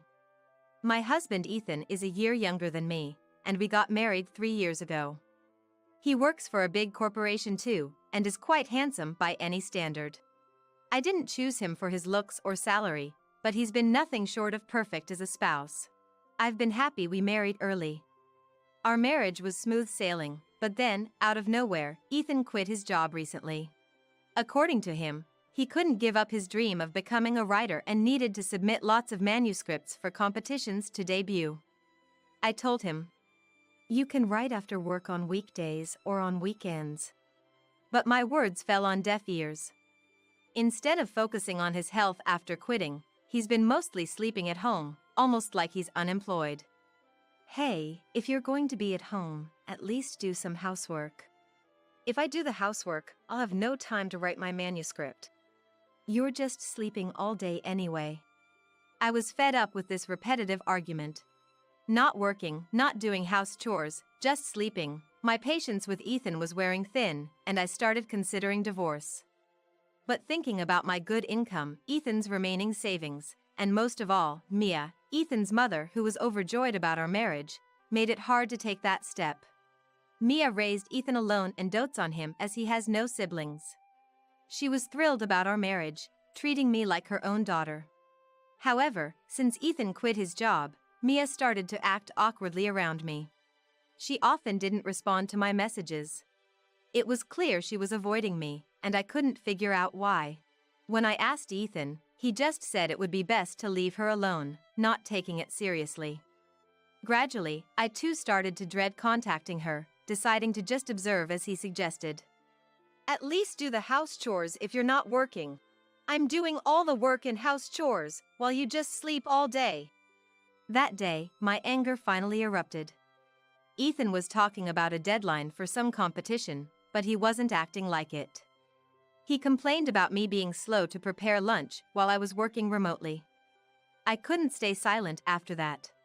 It turned into a fierce argument. You're always working too, never make a decent meal. What, should I just not eat? Your lazy behavior without working is only possible because I'm out there earning our living expenses, right? Your savings hardly make a dent in our costs. Being called out for not working and being supported by me, Ethan's face turned red with embarrassment and he started shaking. I thought if he got violent, I'd leave the house right away, but thankfully, that worst-case scenario was avoided. Without saying a word, Ethan stormed out of the house. Watching him leave in his casual clothes, with just his mobile phone and wallet, making deliberately loud footsteps, I felt like I was looking at a petulant child. The only place he could go in that getup would be his parents' house. I thought of warning Mia in advance about Ethan possibly causing trouble, but, as usual, she didn't answer her phone. He sneaked back home later that night, but from that day on, our conversations dwindled, and he started avoiding me, going out more frequently. For an unemployed Ethan, his destinations were limited, usually his parents' house, and sometimes I'd find receipts from internet cafes. I tried to initiate conversations several times, but each time, he would escape to his room or just leave the house. I gave up on repairing our relationship and started preparing for a divorce. I thought it best to inform Mia about the divorce. I sent texts and made calls, but got no response. Even when I asked Ethan that something might have happened to her, he just said she was fine. Considering how often he visited his parents' house, I believed him, but I started doubting his whereabouts. I could just ask Mia how often he visits her, but I couldn't get in touch with her. I thought about investigating his whereabouts myself, but with work and household chores, I didn't have the time or energy. Returning home after a late-night overtime shift, I found him fiddling with something in front of the closet. What are you doing up so late? Welcome back. Actually, I'm planning to take Mom to Hawaii tomorrow, just packing for the trip. Tomorrow? That's quite sudden. Unconcerned by my surprise, he happily packed the luggage. I knew Mia always wanted to go on a trip. After Ethan's father passed away when Ethan was young, Mia devoted herself to working and raising him alone. She rarely even went to the department store, let alone on trips. I remember her saying that with a wistful smile. This month, Mom turns 60, so I thought I'd fulfill her long-standing dream. Mia's turning 60 already. Yeah, that's why I've been working part-time lately, saving up money for this. But there's a bit of a problem. He looked up at me. I've got enough for Mom's part of the trip, but I'm short for my half. I've been saving, but it's not enough. So, I was wondering, Lily, could you help out a bit? Is that okay? He looked at me with a pleading expression, radiating charm as if refusing him would be unthinkable. So, you're saying I should pay for your part? Startled by my unexpectedly cold tone, he hastily shook his head. No. Just lend me the money. I'll pay it back after the trip. And you're not going to fail to pay me back because you can't find a job, right? I glared at him, and he looked suspiciously guilty. I was astounded by his audacity. I won't do that. Trust me, I can even write a commitment form if you want. All right, let's do that. I pulled a piece of paper and a pen towards me. After the trip, you'll get a full-time job and start paying it back. No part-time jobs, understood? He grudgingly agreed, though he seemed reluctant. And if you can't pay back, we'll divorce. We'll settle it in court with a third party. Divorce? He looked visibly unsettled. Maybe the reality of divorce hit him hard. Still, when I insisted I wouldn't lend him the money unless he agreed to these terms, he reluctantly accepted. I wrote down the conditions and the amount, and had Ethan sign it. Make sure you pay it back. I know. I made a copy of the agreement and handed it to Ethan. It might be a good idea to show it to Mia if I get a chance. Feeling exhausted, I left him by the closet and went to bed. I intended to see him off, but he must have left early. When I woke up to go to work, he and his luggage were already gone. Thanks to yesterday's overtime, my workload today was light. I could finish my work in the morning and take a half day off. I planned to enjoy life without Ethan to the fullest. After finishing my work in the morning, I was having lunch, wondering if he and Mia were on the plane by now, when my phone started ringing loudly. Thinking it might be a work call, I answered without checking the caller. Good, you picked up. It was Mia's voice, desperate and strained, not at all like someone in the middle of a luxurious Hawaiian vacation. Mia, what's wrong? The trip? Have you already arrived in Hawaii? Hawaii? Trip? I don't know what you're talking about. Please, come over. The house, our house, it's about to burn down. Mia's plea was almost a scream. In the background, I could hear the sound of fire trucks and orders being shouted. Though I puzzled, I quickly agreed to come and hurriedly finished my lunch and headed to her house. When I arrived, the smell of smoke filled the street, and flames leaped high into the sky. Mia!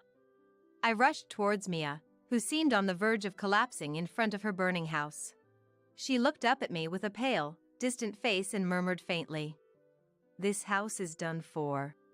Led by Mia's gaze, I looked up at her house, burning and crumbling before us. It spread from the house next door. The wind was strong, and the fire spread quickly, they said. We didn't even have anything flammable. Numerous fire trucks were on the scene, fighting fiercely against the flames, but her house was engulfed, showing no signs of being saved soon. The wind was strong, occasionally sending sparks flying our way. It's dangerous here. Why don't we go to my place for now? You won't be able to enter the house even after the fire dies down. Mia looked at me, hesitating, her face showing a reluctance to be involved with me. I somehow understand you've been avoiding me, but we can't just stand here forever. After my words, she finally agreed to move. We hurried towards my home. By the way, what was that about a Hawaii trip? I thought you were off to Hawaii with Ethan today. Ethan said that? Yes. He said it was to celebrate your 60th birthday. I haven't heard a word about it. We were both confused by our completely mismatched stories. It was a misunderstanding arranged by Ethan. Ethan told me that you were pushing all the housework onto him and going out with other men. He even said you were trying to borrow money from me, and I should avoid contacting you. That's all lies. When the fire spread to the house, I couldn't reach Ethan by phone. I thought you might know where he is. I never imagined he'd be on a Hawaii trip. I couldn't fathom why Ethan would lie to keep me and Mia apart. But for Ethan, keeping us disconnected probably served his purposes. Mia, it's all a misunderstanding. Ethan quit his job to become a writer, but he never writes. He doesn't do housework and just sleeps all day. Oh, so we've been deceived by him. Perhaps she has been harbored doubts about Ethan. She readily accepted my words. If Ethan hadn't gone to Hawaii with Mia, had he taken the money for two and gone alone? Or maybe with someone else? Anyway, nothing could be done until he returned from his trip. I'll confront him thoroughly when he gets back. That night, Mia and I spent a long time talking, catching up on everything we'd missed. The firefighters had informed us that it was inevitable that the house burned down, so she agreed to stay at my place until she found a new home. The more we talked, the more Ethan's web of lies unraveled. It was unbelievable how he had badmouthed me, even though I was handling both work and all the housework. Mia kept apologizing to me. But it wasn't her fault, it was Ethan's. We waited for Ethan to return. What's this all about? For days later, Ethan, oblivious to everything, cheerfully returned home, only to be dragged by Mia and me to the remains of Mia's house. Ethan was speechless in front of the burnt-out house. Ethan, you lied to Mia and me, and leisurely went on a Hawaii trip while everything burned down. Lies? What are you talking about? He was visibly shaken and unsettled. Before I could say anything, Mia stepped forward. Ethan, aren't you ashamed? Lying to Lily to get money. Who did you go on the trip with? Her anger was fierce, and I involuntarily stepped back. At first, Ethan tried to retort, but the glares from both Mia and me left him speechless. Wouldn't it be better to just admit it? If we go to court like the commitment form says, you'll lose immediately. I haven't said I won't pay it back yet. You never intended to, right? I know about your real job, Ethan.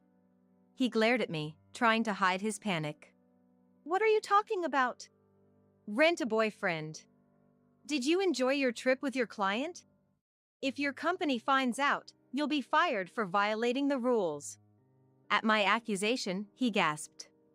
Mia had told me about his secret job the night she stayed at my place. She didn't know what he did, but she mentioned he often came to her house with envelopes bearing a store's logo. Relying on her memories, I found a Rent-A-Boyfriend website. Though his mouth was covered with a heart stamp in the pictures, it was clearly Ethan, and he seemed to be quite popular in sales. I admit I've been working, but the trip was different. As he tried to resist, I showed him the screen of my mobile phone. He looked at the image and stood there, stunned. That dumb woman. It was a disaster that you went on a trip with her. On the screen was a photo of Ethan lying on a Hawaiian beach, smiling next to an unfamiliar woman. The date was from 2 days ago. The woman, mistaking Ethan as her real boyfriend, had probably uploaded the photo to social media. Apparently having no idea about the photo, he hung his head in defeat. With evidence laid bare, there was no escape for him. Ethan, trembling, fell to his knees. "Please forgive me." I looked at Ethan's apology with a cold gaze. Mia, too, looked at his disgrace with a chilly stare. "Sorry, but I have no intention of forgiving you." I brushed off Ethan as he begged for forgiveness, insisting that he was sorry. I turned to Mia, who continued to glare at Ethan with anger in her eyes. Ethan had been working secretly as a rent-a-boyfriend, and most of his earnings were lost to gambling. I confronted Ethan about his secret purchases of lottery tickets after he promised to work harder, and I decided to file for divorce. We agreed that he would pay back the borrowed travel money with interest. Mia, realizing his earnings as a rent-a-boyfriend, demanded he contribute to the rebuilding of her house. Though the fire had started from the neighboring house, its rapid spread was partly due to Ethan's actions. Apparently, he kept all the things he couldn't bring to our house in his room at Mia's house. This included stylish clothes for his rent-a-boyfriend job, scented candles, and trinkets that women like. His room was so filled that Mia had warned him several times, but he angrily refused to let her in, almost becoming violent. She tried to avoid his room as much as possible. Before leaving for his trip, he had rummaged through his room to get ready, leaving the dusty window open. He forgot to close it, and after the fire started, sparks flew into the room on the wind, quickly engulfing it. If he had closed the window or kept his room tidy, the fire might not have spread so badly. Although the neighboring house was primarily to blame for the fire, Mia, fueled by her anger at being deceived, demanded that he should compensate her at least partially. Ethan, intimidated by Mia and my collection efforts, apparently had been making quite a lot as a rent-a-boyfriend. He bragged about being able to pay off the debt easily, but he was fired from his job and faced a lawsuit for damages. At his rent-a-boyfriend agency, it was forbidden to go on overnight trips with clients. Meeting them without the company's knowledge and posting about dates on social media were also against the rules. He broke all these rules, leading to his dismissal. A client who had chosen him became furious after seeing the social media post from the woman he went to Hawaii with. This led to a loss of regular clients, and the company sued him for damages. Having once earned a high income as a rent-a-boyfriend, he was disillusioned with normal job salaries and struggled to find employment. However, he was eventually forced to use his savings and take part-time jobs to pay off his debts to various parties. Mia decided to live with me until her house was rebuilt. She took over the household chores, freeing me up from my busy work schedule. On weekends, we enjoyed movies together. Once my major project at work is completed, I plan to take a long vacation and fulfill her wish to go on a trip. Although I divorced Ethan, Mia and I found we had a lot in common and would like to maintain our good relationship. Sorry, I don't quite get what you're saying. Today is a family outing. You're a daughter-in-law, so basically a stranger, right? If you get it, why don't you just go home? My mother-in-law smirks at me. What? Really? Awesome! An unexpected person shouts in joy and strikes a victory pose. Seeing this, my mother-in-law is stunned, and I'm about to burst into laughter. This is too funny. My name is Alethea, and I am 26 years old. My husband, Josh, a college classmate, works in his family's grocery store, which has been around for 3 generations. Since getting married, I've moved in with his family and work alongside them. His grandfather, Theodore, citing his weakening legs, handed over the store to my father-in-law, Oscar, last year.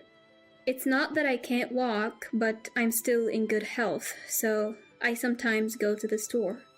Theodore still comes to the store occasionally, and when he does, sales nearly double. It's clear how much the community loves the store. Eventually, Josh is expected to take over the business. I used to work in an office, but now I mainly handle the store's administrative tasks. Since Theodore handed the store to Oscar, I've been spending more time on the shop floor. I had no experience in customer service, but it turns out I'm good at it. People even say I've become the store's poster girl. Althea, you've really brightened up this place. Josh is lucky to have you.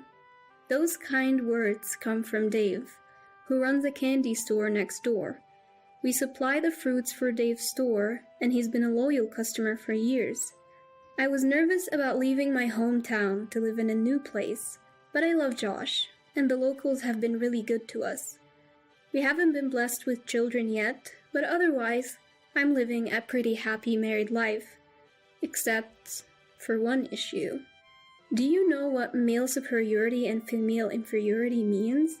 If not, look it up right now. My mother-in-law Eliza told me this on my first day here. I only vaguely understand what it means. There may have been other meanings, but I don't know. I looked it up on my phone, a social custom that respects men and belittles women. Also, there were words like such social customs. I couldn't comprehend it. Maybe that was the case long ago, but who says that nowadays? Women are making strides in all fields. My mom was a career woman before marrying my dad. She returned to work after raising me and is still very active. She even got promoted last month. My dad is quiet, but they exchange gifts every anniversary and are very much in love. They think I don't notice, but I see them holding hands secretly. My grandparents also live harmoniously, respecting each other. I grew up in such a family, so I can't relate to what Eliza is saying. Isn't that a bit outdated? Maybe I shouldn't have said it, but it seems to have struck a nerve with Eliza. We've been on bad terms from the start, even though I get along with the rest of the family. Before the wedding, it wasn't like this. During our initial meeting and the wedding, Eliza was extremely quiet. Even when my parents tried to engage her, she'd just say, "Yes, that's right," or "Is that so?" killing the conversation. The atmosphere was awkward until Oscar said, "I'm sorry, my wife is a bit shy around new people," trying to smooth things over. My parents were worried about whether Eliza and I would get along. Josh's mom seemed robotic. "Are you sure you'll be okay?" My mom asked. I thought calling her a robot was a bit much, but even I couldn't figure her out. Still, I loved Josh and had no second thoughts about our marriage. Eliza added another rule for me, the daughter-in-law she didn't like. Always listen to your in-laws, no matter what. This has nothing to do with male superiority and female inferiority. It was probably just Eliza's personal grudge.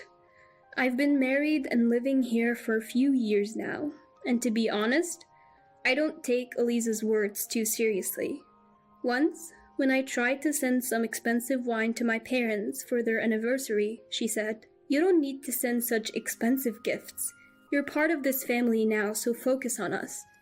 I ignored her absurd comment. My friends say I have a steel mentality for putting up with her.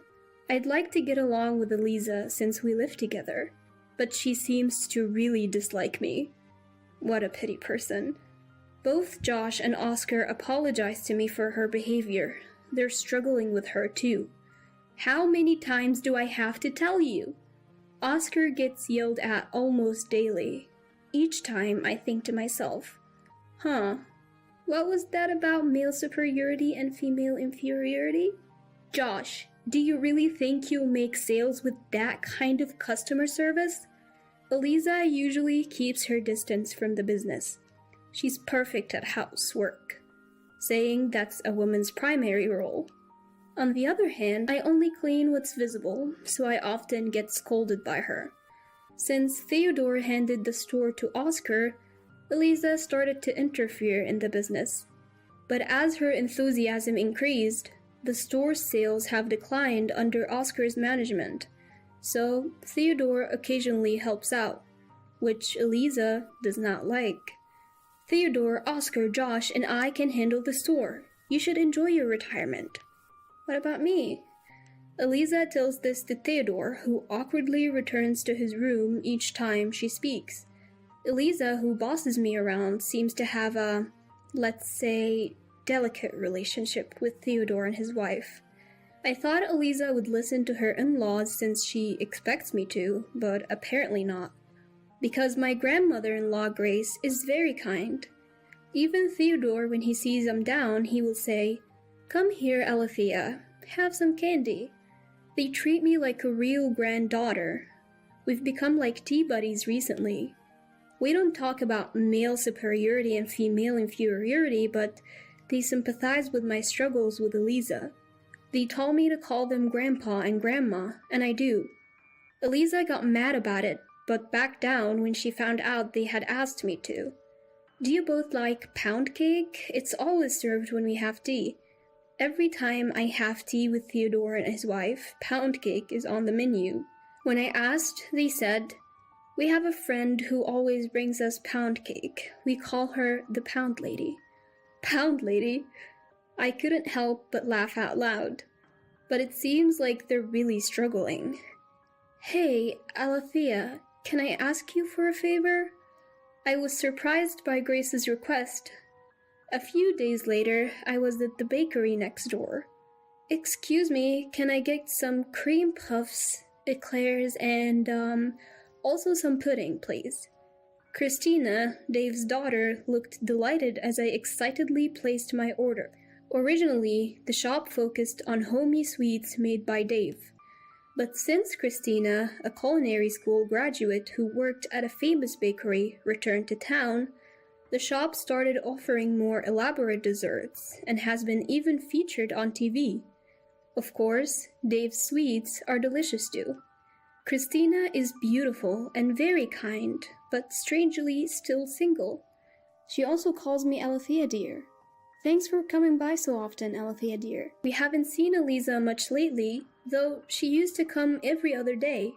I broke into a cold sweat at Christina's puzzled words. Actually, I knew why.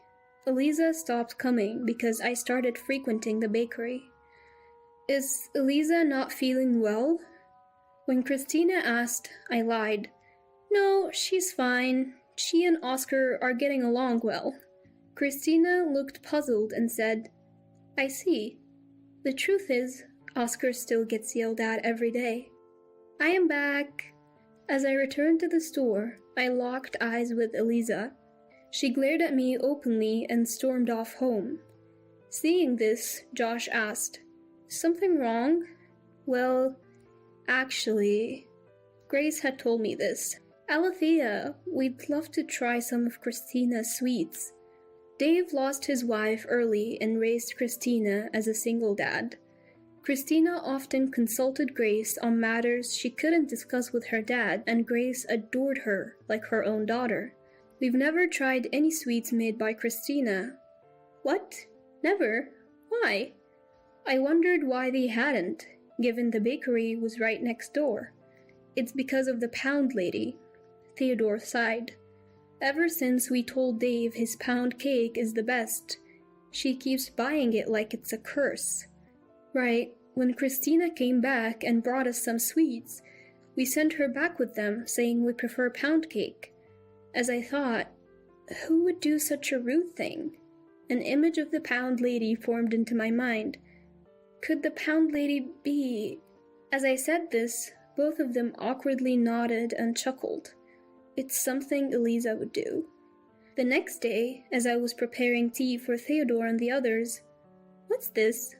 My parents like pound cake. They won't eat the stuff. Eliza said that to me. Ah, Pound Lady. Eliza, I thought maybe we could switch things up a bit. I tried to choose my words carefully, not wanting to stir the pot, but she retorted, Talking back again. I've been here longer than anyone. I know this family best. As she tried to take the pudding I prepared, a voice said, Stop it. I turned to see Theodore and Grace standing there.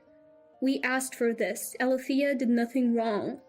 Grace nodded in agreement next to him. Eliza's face turned bright red. But if you didn't like it, you should have just said so. Tears filled Eliza's eyes. We couldn't say anything because we knew you were kindly preparing tea for us every day since we retired, but having pound cake every day is too much. Eliza, her face still red, said, "Then do as you please. I won't prepare tea anymore." With that, she stormed off.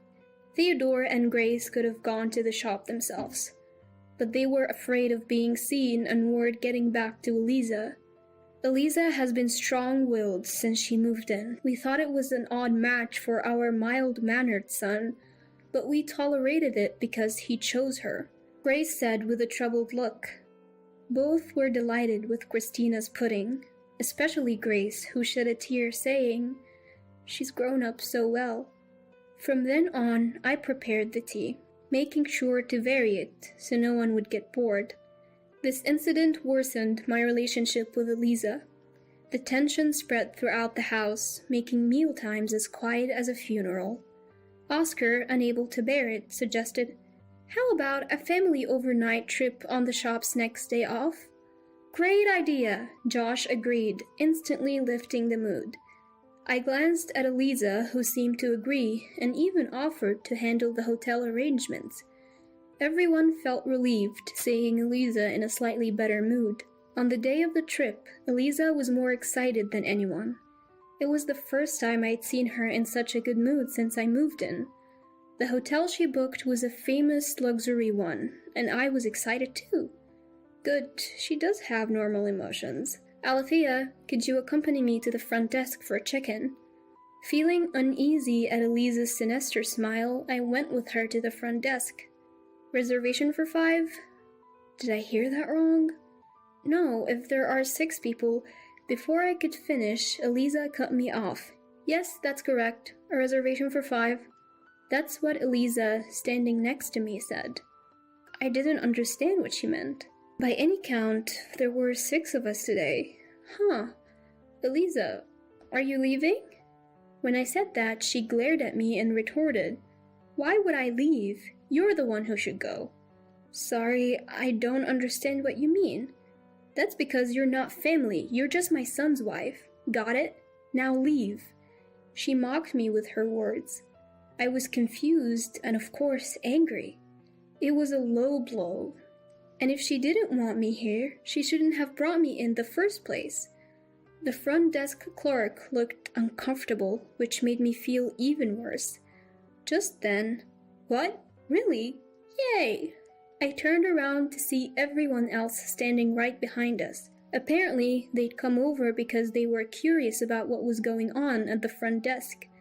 The one who just cheered was Theodore. "If my grandson's wife is a stranger, then you're a stranger to us too. Sorry, but could you leave?" Eliza looked shocked, her eyes wide as she stared at Theodore. I was worried I wouldn't be able to hold back my laughter at this unexpected turn of events. "What are you saying? After all I've done for this family?" Grace, usually so mild-mannered, couldn't hold back anymore. "We've put up with a lot because you're the woman our son chose.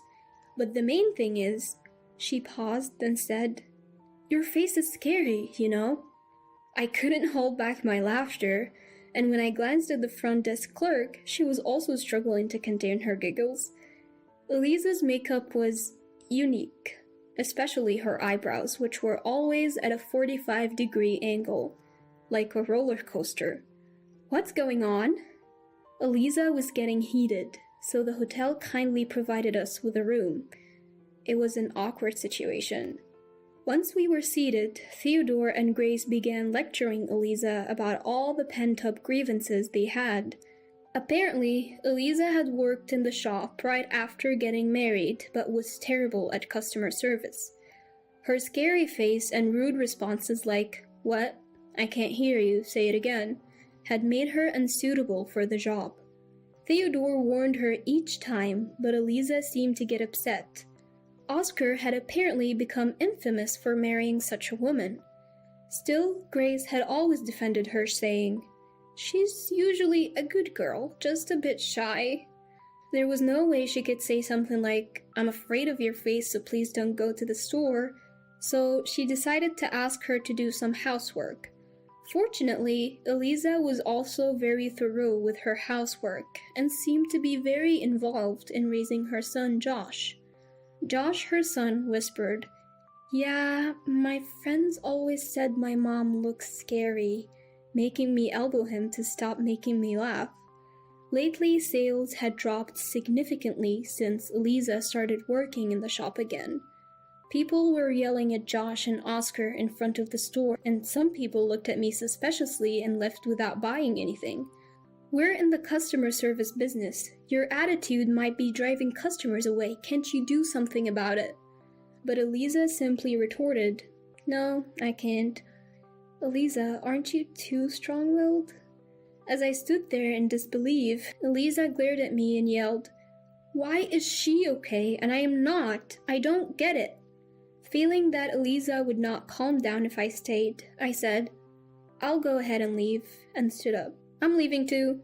"Me as well." "Of course, me too." Theodore, Grace, and Josh, her own son, also stood up. Frustrated, Eliza slammed her hand on the table and yelled, "Why?" Startled by the noise, Oscar, who had been silent until now, shouted, "Enough is enough." Eliza looked shocked, perhaps because Oscar had rarely ever raised his voice at her. "I can't take it anymore. Let's get a divorce." Oscar had reached his limit. Maybe Eliza was different before they got married. Maybe if they'd communicated better, things would have been different. But I think her bad attitude is probably innate. I don't think there is any understanding her.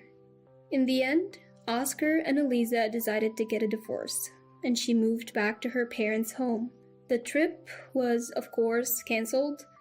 Oscar paid the full amount for the hotel and deeply apologized, promising to stay there another time. On the day Eliza left, she kept saying, "If you hadn't come, everything would have been fine." But I think someone would have reached their limit eventually, and the outcome would have been the same. Take care. I never understood your views on male superiority and female inferiority. Maybe you should look it up. That was the last thing I said to her. As one final act of revenge, I sent all of Eliza's belongings to her cash on delivery. Considering all the harassment I'd endured, this seemed fair. Years later, we were back at that hotel. Today was Oscar's second wedding. This time, the reservation was for 7 people. "I'm looking forward to dinner, Christina." Oscar's new wife was Christina, who owned the bakery next door. She had loved Oscar since childhood. She had decided never to return to our hometown after learning that Oscar had married. But she came back because she was worried about her father, Dave. When she found out Oscar was divorced, she didn't want to have any regrets. "I'm so happy Christina is my new mother-in-law." Who would have thought we'd become family with Dave? Theodore and Grace were also smiling happily. Dave, the father of the bride, was of course joining us on the trip. I wonder if I can finish my meal. Lately, I've been feeling something in my chest. As I said this with a wry smile, Christina whispered something in my ear. "It seems the next time we come, we might need a reservation for 8. Thinking this, I took Christina's hand and walked back to our waiting family.